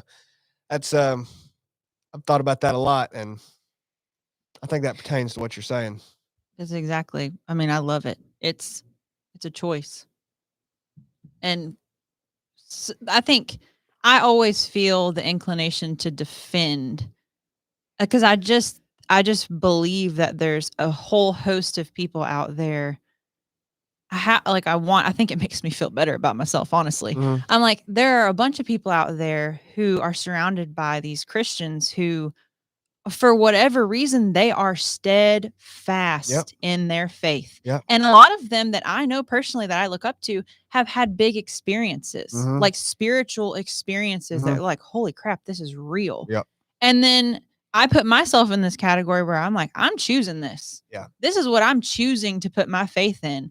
But I get really prickly and self-conscious when people talk about, well, if you doubt, Yeah. like someone said to me one time, we were talking about death, and they said, if you fear death, you must not have enough faith. And I was like, oh crap. And I like internalized that. But it's not true. Like and- God, he can meet me in that. You know what I mean? Well, you Like, can't put so much weight on everything everybody says. Well, but people are coming from a good place. They're trying. Maybe not. But also the people that you think are steadfast, and maybe they are, and hopefully they are. But a lot of the people that you think are steadfast and are, go ahead and press them on their faith. Ask them to defend their faith. Ask them this, ask them that, and they'll probably daggum struggle. Well, Chad is a great example. Like I genuinely, like I know him. Yeah, he is. Better He than is steadfast. Yeah. I know him better than any human on this earth, and I can tell y'all with certainty, like he's not afraid to die. Like he is sure of where he is going. And at times he talks about it like he's looking forward to it. And I'm like, what? But that also don't mean that Chad's never struggled with other things. Any aspect. Well, even at some point with faith and with, I mean, you may not be in a season now where he's not, but it's like I'm telling you, that's a part of it for everybody at some point, I guarantee you. Right. But he had a physical, visceral experience. He still had to make the decision to maintain after that. Like Blake said, like he could have fallen off the wagon. He has chose to pursue this, but he had a life altering experience on this earth with the things of this earth, kind of. Yeah, well, that may have made the belief initially very easy. His experience may have made the belief very easy to say, well, I've seen this, but it didn't make placing the decision to place his faith in it any easier, really, or especially to continue to every day. Yeah. And to continue to choose to die to himself every day. Yeah. He's sitting here talking every week about how he's struggling with that. Well, I am too. I think we all are.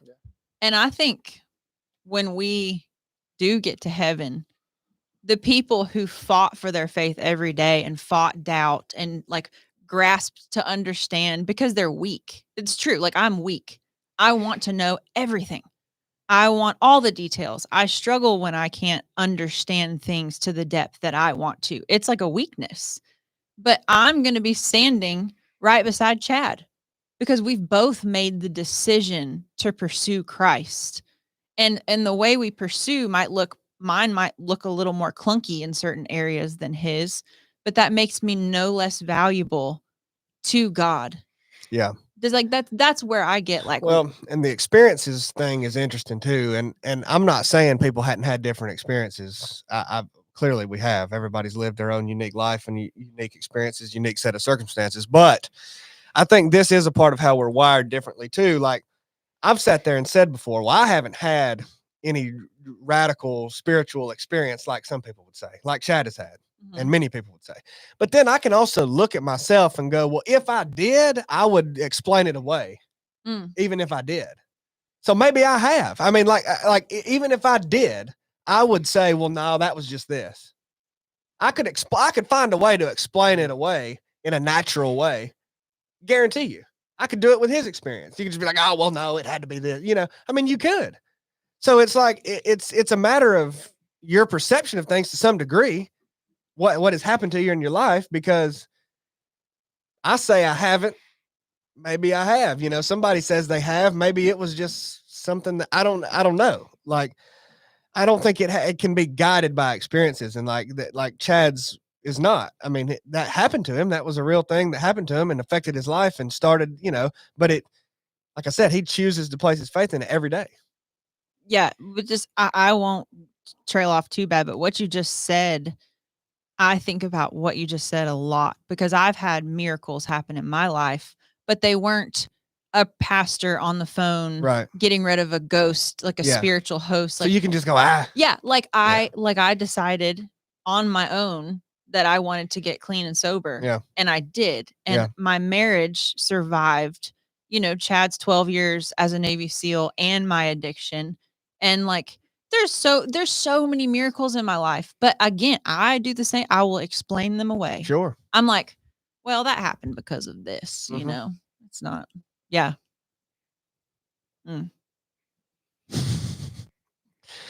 Well, we want to stay on this topic or transition real quick. We've got a few good questions. I'd like to hit some of them, even if they don't relate. What do you think, Blake?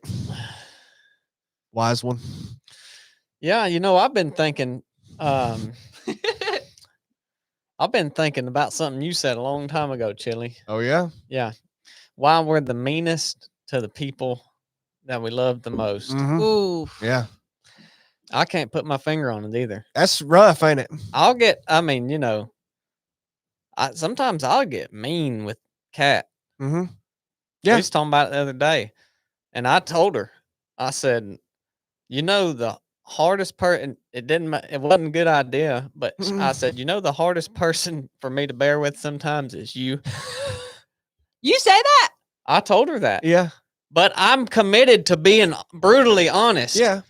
with everybody. Yeah. And she asked some question that made me tell her that. Mhm. And I'm just being flat honest. Yeah. But and then I started thinking about what you had said. Mm-hmm. And I said, I expect a lot out of you Mm-hmm. because you're my wife. We're a team, Yeah. my family. And so I expect a lot out of you. And it's not hard for me to bear with you for any certain but it's because I expect so much out of you. I'm disappointed when I don't. And I didn't handle the situation right. Like, Right. I mean, I'm not saying Yeah. this was right and this is what you should do.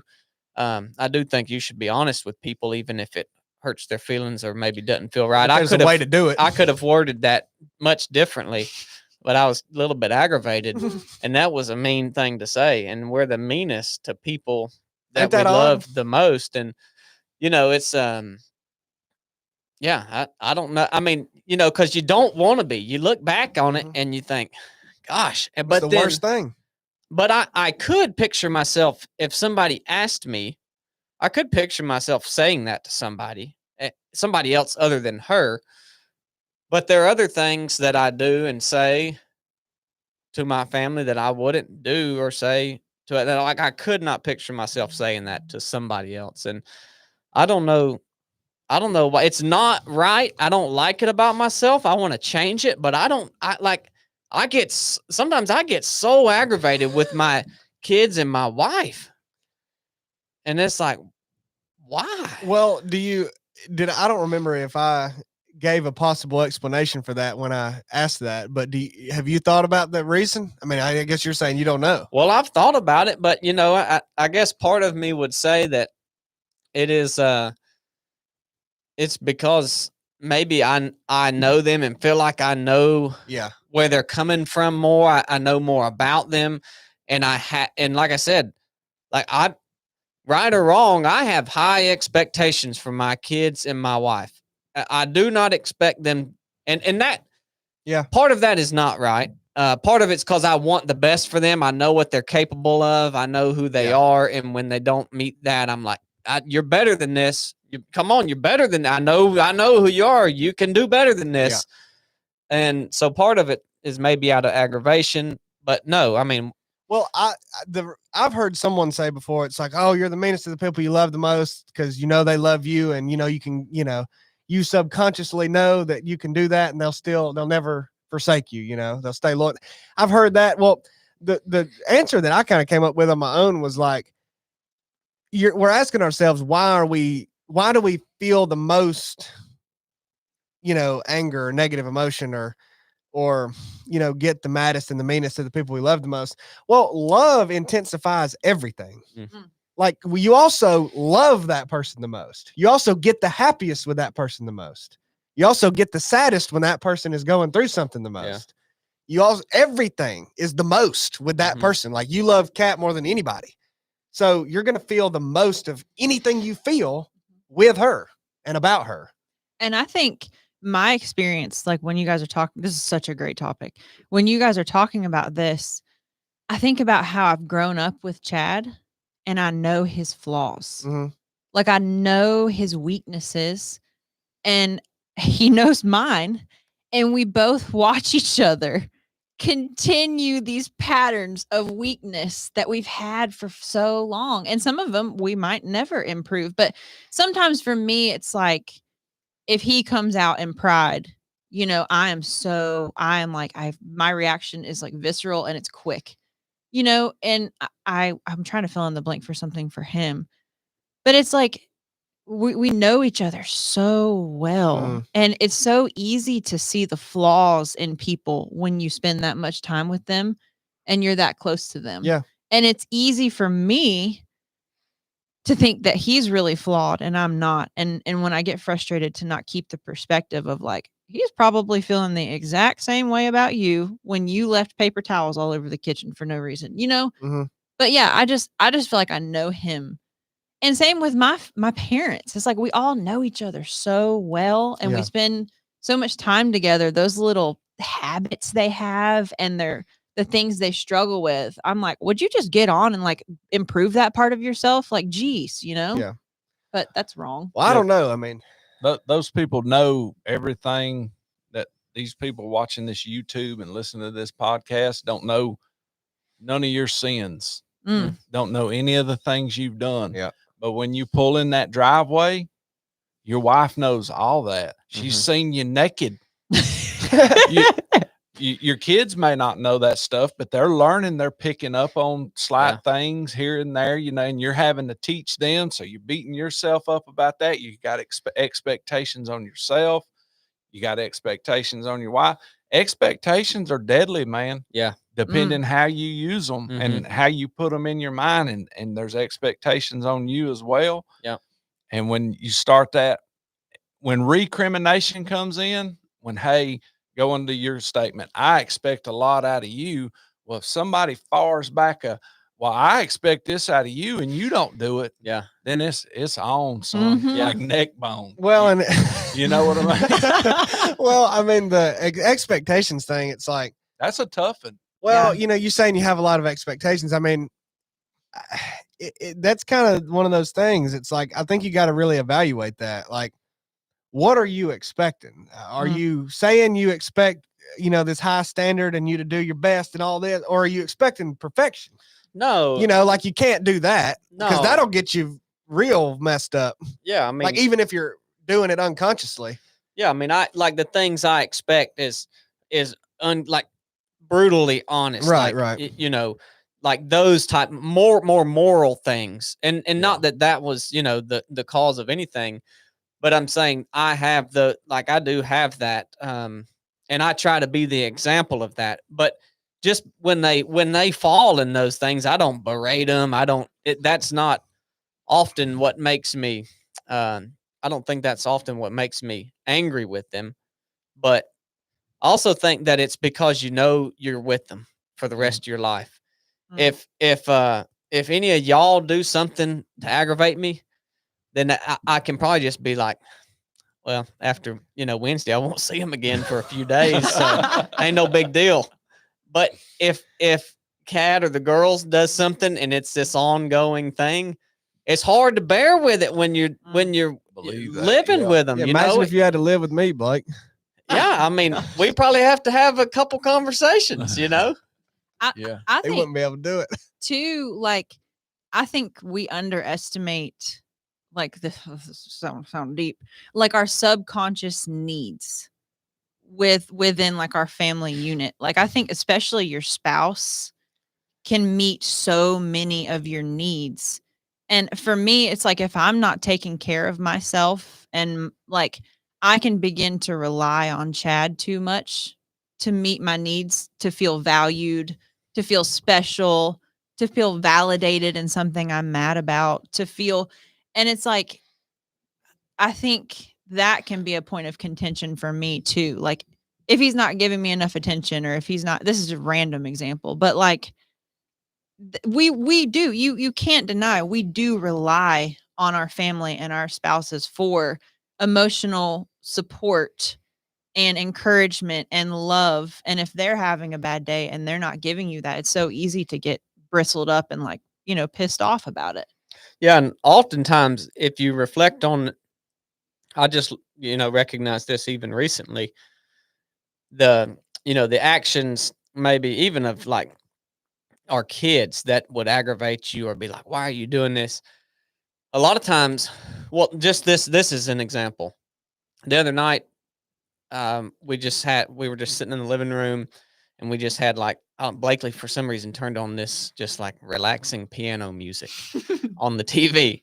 And so they came in there, and we were just sitting there not talking or doing anything, and I just called Blakely over, and she laid with me on the couch, and I rubbed her back, and we just laid there. And she loves to be close to people. She loves to hug and touch and just be, that's kind of how she feels loved.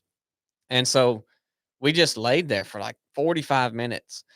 And the rest of that night, the next day, she was like almost like a totally different kid. Mm. And it just made me think like, man, I'm failing her, because she wants this, like, she doesn't know that's what she wants, but that's what she wants and needs.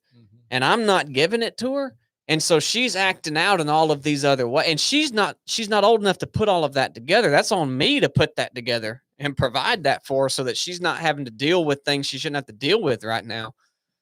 And so a lot of the things that happen that I realized are causing me aggravation and are causing all of us aggravation are probably because of something we're not doing, or that we're doing wrong ourselves. But I don't know how you figure that out. Like, I mean, I know that about her, and I didn't do that to try to change her, but I did that and saw a change. And so I learned it in that way. But it's like, man, I'm letting them down. I'm letting them down. Like, Yeah. she shouldn't have to be struggling with all, these emotions or things that she's feeling or acting out, or the stuff that she's doing. I truly think it's because she's not being fulfilled in that way, and like there was just that part of her missing. I'm not saying this is emotionally damaging to her, or she's gonna have some trauma about it, but I'm saying that I'm not serving her the best way that I can, and that I know I should. And so that example shows me that it's something that I'm doing wrong myself, or didn't, that I'm not doing right, however you want to word it. So many times that's the problem. Yeah. Sorry. I think for me, looking back, especially when the boys were younger, like my biggest issue was ego. Like when I would be the meanest to the ones I love. Like, I've taught you this. So you mean to tell me you intentionally took what I've taught you and you're throwing it to the wayside? Mm-hmm. How dare you? Yeah. And then go on. So even with my wife, I've provided you this, but yet you've dwindled it away for whatever reason. How dare you? Mm-hmm. So Yeah. that ego, and I struggle with it when I pull in that driveway. I got a different ego than I do in this podcast studio, and I struggle with it every single time. Mm-hmm. You feel the perceived burden that you're taking care of this entire compound. The entire Cornelius compound is all on my shoulders. Yeah. You know what I mean? And sometimes you feel like you got to rule with an iron fist, but really you don't. Right. Really you don't. Yeah, I think I'm just going to start saying, when those things come up that aggravate me, I'm just going to say, that's okay. I love hey, I'm having this, this is going on, I feel like this, I want that, why this? That's okay. You know what my papa used to say when we was little kids doing stuff like that and whatnot, and I don't know what it means, but I've started using it here recently with the boys and my nieces and nephews. They want something, or they've got this grand idea, and I've been, no, you ought not do it. And they'll be like, well, Daddy, you don't do nothing, and you just, blah blah. All you worried about is CrossFit now. My papa used to say, well, roll on, long head. I don't know what it means, but that's what I say now. Well, roll on, long head. What you said, Blake, about Blakely, it was like a few months ago. Chad and I were in just a little spell of not connecting, and I would come home every day frustrated with him, and he was frustrated with me. And I think we went, I don't know if we went to marriage counseling or just I was individual therapy, but somebody challenged me. They're like, well, what makes him feel loved? Like what? And I was like, well, when I make him dinner, it makes him happy. And they were like, well, why aren't you doing that? And I was like, well, I'm mad at him. Like he's not doing anything for me. So like, why should I do the thing that makes him? And it was my therapist. She was like, I challenge you for a week, no matter what Chad does to you or what you perceive he's not doing, just make him dinner. See what happens. Y'all, he became a totally different person. Yeah. And I didn't even tell him that I was playing this little experiment on him. It's like what you said, Blake, about like you did that for Blakely, and then the next few days she was different. And it's like if you can find out what the people around you need and selflessly do that for them, you are going to have a much better experience at home. Yeah. Like you are doing it for yourself. You're doing it for them, but you are going to benefit. Yeah. Somebody, I know all these guys on here and be like, that's right. Get in the kitchen. Get on the pots. Yeah. Shut up. We done told you. Yeah. Get in there. You know the deal. Cook your man some supper. Somebody said. Well, a lot of the stuff we've even talked about today, if you really boil almost anything that you've got going on, if you boil it down, a lot of times it ends up in pride, selfishness, or fear. Yeah. If you just keep digging and digging and why, it boils down to one of those three things. And pride, sometimes a lot of times hard for me to put my finger on. I know I've got plenty of it, but I can a lot of times recognize my own selfishness, and man, I'm selfish. Mhm. I mean, Dude. I can't even believe he said that. Well, yeah, because he's the most selfless person I know. Me too. I mean, no, but Yeah. I mean, I recognize it a lot. Like maybe you perceive me that way, but Dude, you're one of the most selfless people I know. You might be real selfish, but but I mean, just it runs, man. You can't even tell people how deep it runs. Like, well, yeah, it's like what's the old holly tree? Got them roots so deep you can't even pull them up. You know, it's just they run deep. The selfishness runs deep. It's interesting. I was talking to somebody this morning about a struggle. They've adopted kids, and they were saying you'll never find out how selfish. I don't know if he used the word selfish. I think he said like bad, just inherently bad we are until you try to do something good. And I think he referenced Mere Christianity said that, like, you won't find out how bad you are until you do something good. And it's like, I don't know about you, Blake, but in those moments that I realize how selfish I am, it is like you have to put yourself out there to attempt to be good to find out how much your flesh fights against that. Does that make any sense? Mhm. Well, and you don't really evaluate a man on how selfish or selfless inherently he is. You evaluate on how much he puts that aside. Mhm. Like, I don't really care if you're naturally really selfish or not. Everybody's got some element of that. How much are you willing to put that aside? Yeah. That's your really actions. Yeah, I mean that's really what counts. Yeah. If you're like my dad is that's the thing, you don't even know. Is he selfless or does he just always is he like real selfish and just puts it aside? It's one of the two. Yeah. That's good. But I don't really care. Yeah. I know he's putting it aside. Yeah. Like, so. And I think that's what that this person was saying is like, they hear their own internal dialogue about the situation. Yeah.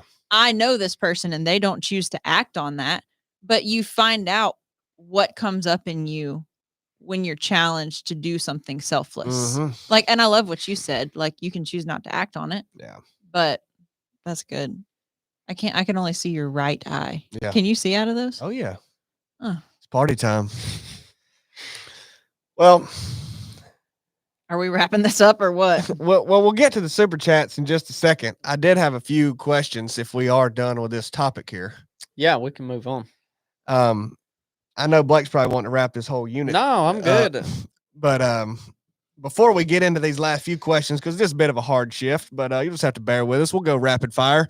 I wanted to let you know about our hydration partner, Hoist. Hand me that bottle, Corn. Thank you, sir. I couldn't even see it. I couldn't even see it moving. Yeah, Hoist. IV level Hoist keeps hydration. you moist. Hoist. Say it some more. Hoist. They are this episode is brought to you by Hoist. We really love this product. Truly. We talk about it a lot, and we're going to keep talking about it because we use it pretty much every day. I think all 4 of us in this room and Chad probably drink it dang near every day, if not every day. And well, we drink it every day, if not every day. Well, anyway, you see this bottle right here? They can. It's camouflaged, man. They can't see that. That real tree. How Yeah. long's Camouflage. Hoist is? They've been around. It's the with longest us. running. Yeah. Yeah. Longest running relationship we've had. Well, y'all know how much we care about what we put in our body, especially old Brooke over there. Yeah, good Yeah, grief. if If I- Brooke will drink it, my lord. If I'm drinking something, you guys can just go ahead and bet it's okay. It's good. daggum cleaner than It's good. bleach if she's drinking it. I mean, look at it. So you can see through that camo. It's clear. Yep, clear. Like, I can't stand when companies want the drink to be red. Yeah. And I'm like, I don't give a crap what color it is. I don't Yeah, want look, none of man, that carcinogens. The bottle tells you what flavor it is. Well, You don't need the color. Right. the story I always like to share about Hoist is I put some of this in my range bag one day and I Yep. drank about half of it and I put it back in my range bag and went back out like 2 or 3 weeks later and I took a drink of it and I looked down in the bottle and it was molded. And I thought, son, Yep. that sucks. And then I thought, well, it's actually good because it's not full of preservatives and crap Yeah. to keep Yeah. it. Yeah, From man, doing y'all don't that. freaking know what that means. It means it ain't Yeah. got preservatives. Exactly. I had a loaf of Wonder Bread one time live in a trash can a whole summer, and that junk looked the exact same. Yeah, now Yeah. why you think that is, huh? Yeah, It's so got preservatives. If it molds, it's good. That's Well, a good thing. Hoist is sponsored with or partnered with Real Tree. yeah, tell me about that, Blake. What's the On deal? Why this. is this daggum bottle camo? Yeah, they rebranded their orange flavor to Blaze Orange, and this is Real Tree's new camouflage pattern. And what I'm excited about with this is now y'all know how good of bottles these are to bring hunting with you. Mm. Oh, they way better now. Now, the deers ain't gonna be able to see the bottle Mm. when you bust it out and you got to take a leak. There you go. See, you bring 2 bottles of Hoist into the tree stand with you, all right? One to drink out of. One is after you've done climbed up your climbing stand Yep. and sweated up a storm, and you got to replenish your electrolytes. Well, so you only need 1 bottle then. No, you got to Oh. wait now. Oh. All right. So you bring 1 full, 1 empty, Chili. Well, That- once you drink the one that's full, it'll be empty. You don't dingbat. down the whole thing. Oh, So you just drink about half Okay. when you get up there and you let that absorb, kind of soak in.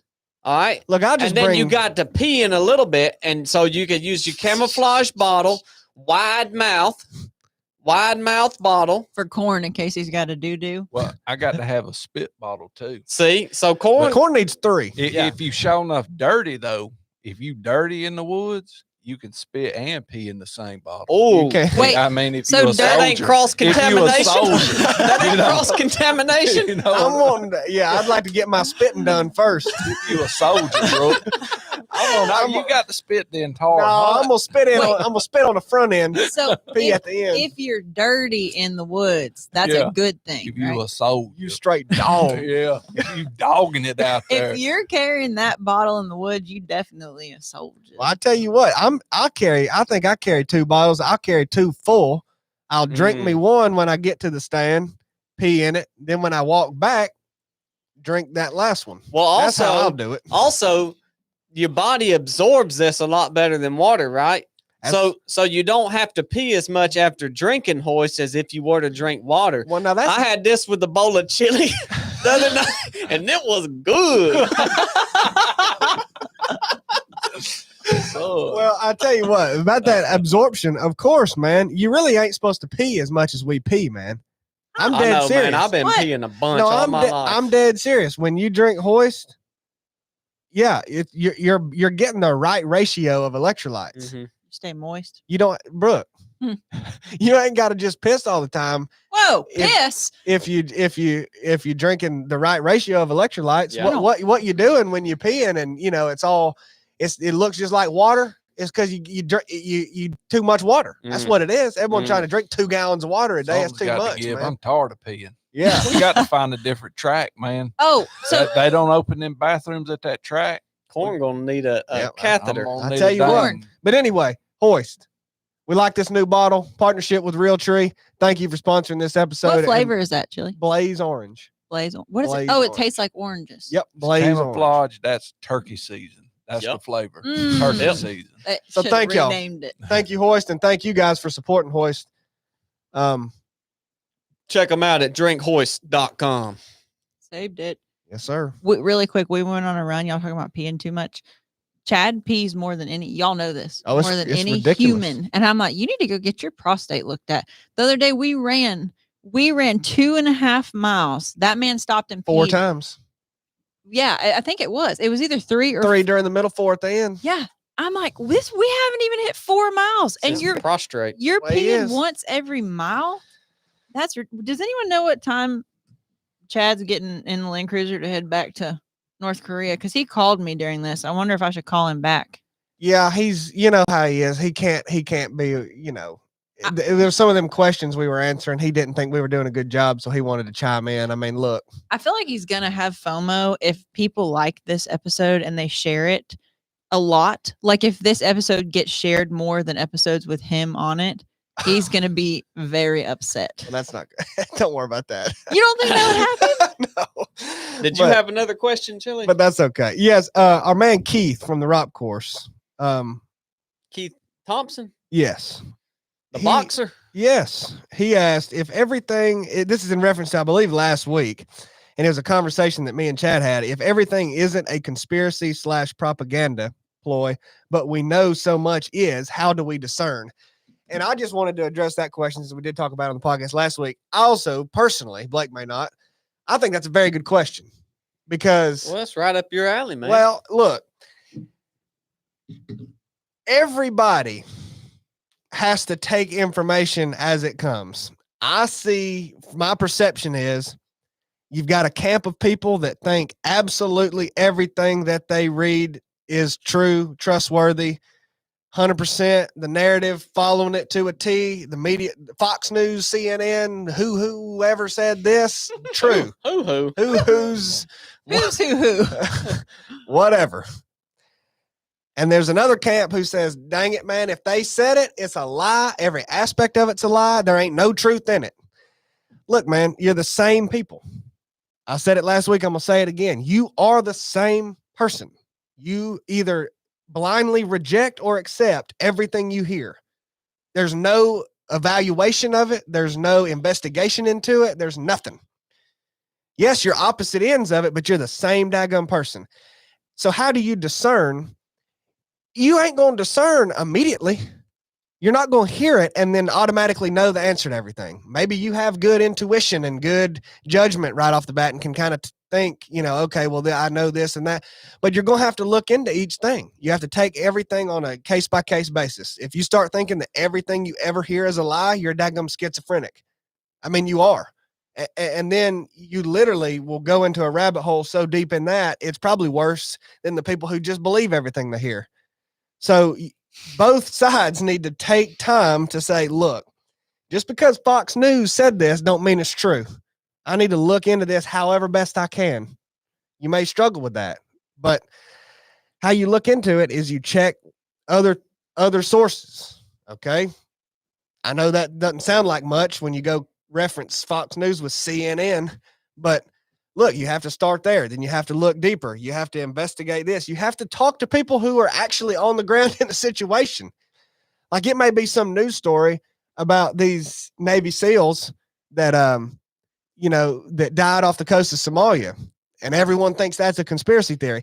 Maybe it is, man. I ain't looked at that one bit, but all I know is you ain't going to know whether it's true or not true based on what the media says. Okay. You mean you have to make an effort to be credible in Yep. what you believe is Yep. true and if untrue? maybe you could find information from talking to their daggum families or somebody. I don't know who you could talk to, but like that, I'm telling you, that's the work it takes to discern it. And don't try to discern things immediately. And blind acceptance that it's either false or true right off the bat with no investigation is blind acceptance. So I would caution against either side of that. And I think that's a great question. Another question was, do you think the U.S. will collapse in the next years? These are chilly questions. I think the U.S. has already collapsed. Let's see. There was one more good one. Do you believe we are living in the end times? Yes, that started when Jesus was ascended to heaven. Those are the ones I wanted to get to. I think we should call Chad real quick and make sure Kim Jong's not diddling him somewhere. You know what I Oh. mean? Real quick, what is in this container, dude? It's creeping me out. This is seaweed. Is that for your hair? Look, I was doing body squats. Chili's hair has become majestic as the wings of a Pegasus. I was on number 18 of 25 body squats at the track, and he come by me and his hair said, and I was on number 6 of my sit-ups, just like that, son. His hair said,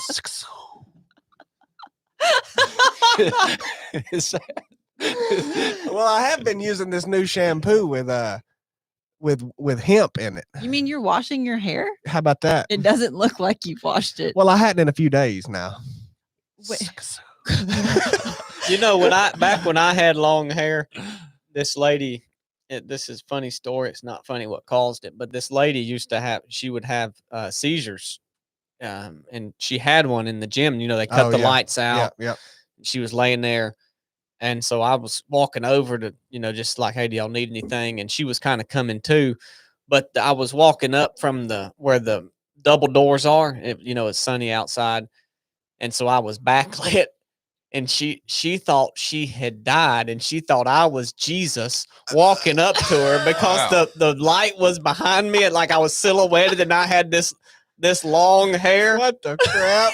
It was so crazy. Dude, I think it's weird when Blake had long hair, how much we got asked if we were twins. Well, somebody, I don't know where we were recently together, and somebody's, at Jennifer's dad's funeral. It was Ben or Woody, one of them two, and they thought you were me, and they were like, man, I thought, Blake just walked right by me or something, and I was like, oh no, and they was like, I didn't realize your hair had gotten cut. Yeah, man. See, I'm telling you, like, I don't think real twins just walk down the street and get asked if they're twins as much as me and Blake did. Yeah. Oh, because y'all look more alike than him and Chad look alike. That's in my true. opinion. Can we just talk about real quick that at the funeral, like at Jennifer's dad's funeral? Didn't you want to call Chad? Yes, real quick.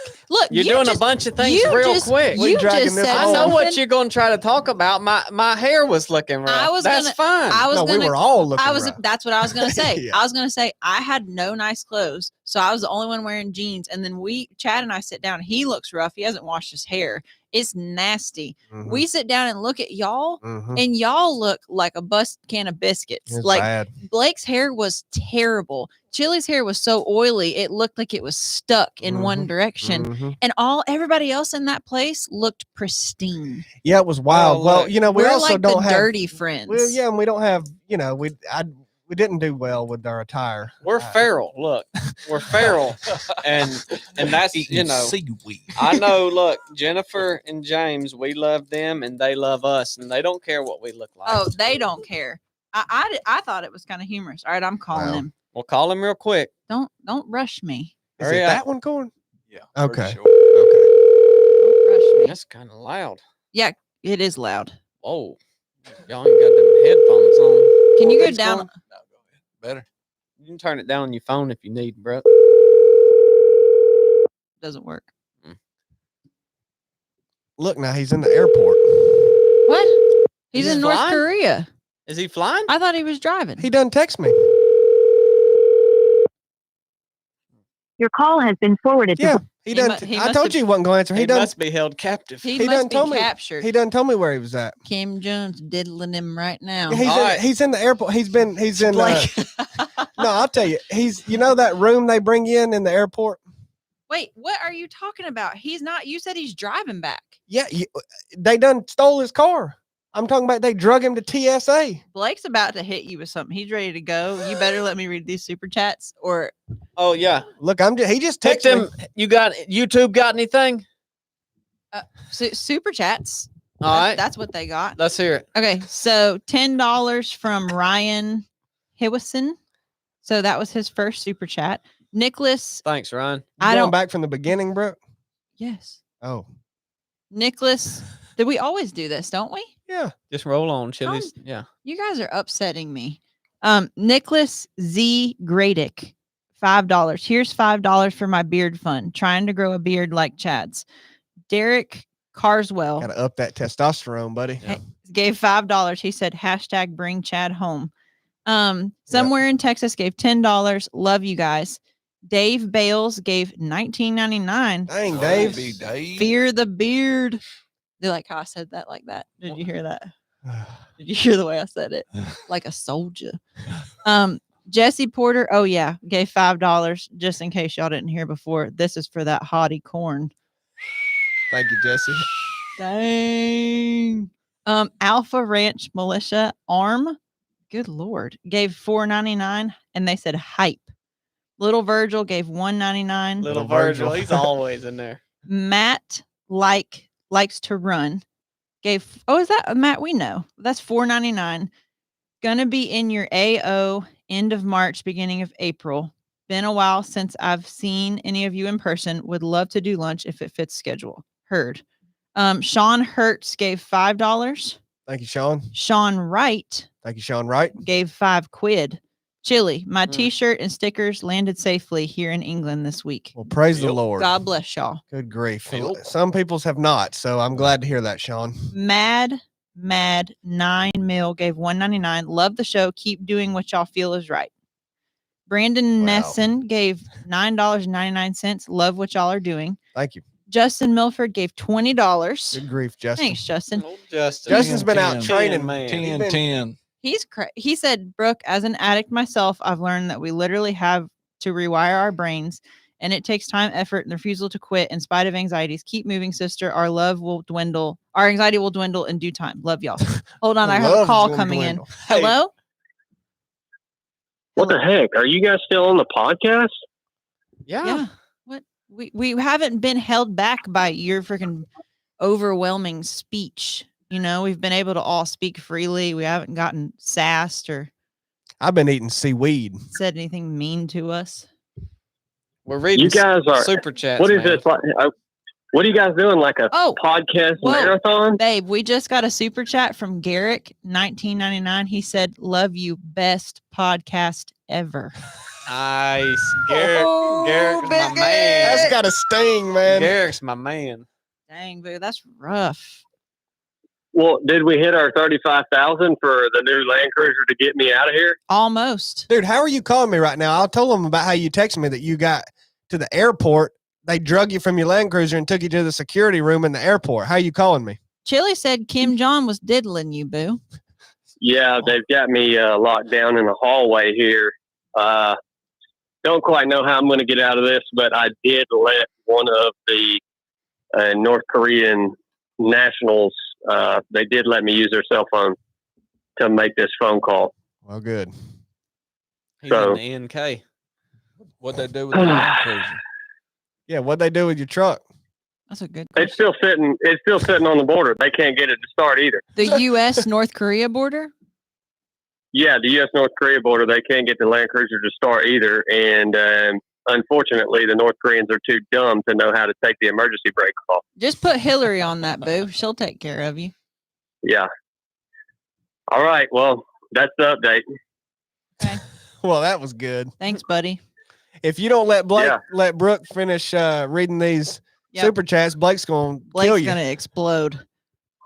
So I'm All right. I'm hanging up. We love you. All right. See you guys. See you, YouTube. Bye. Okay.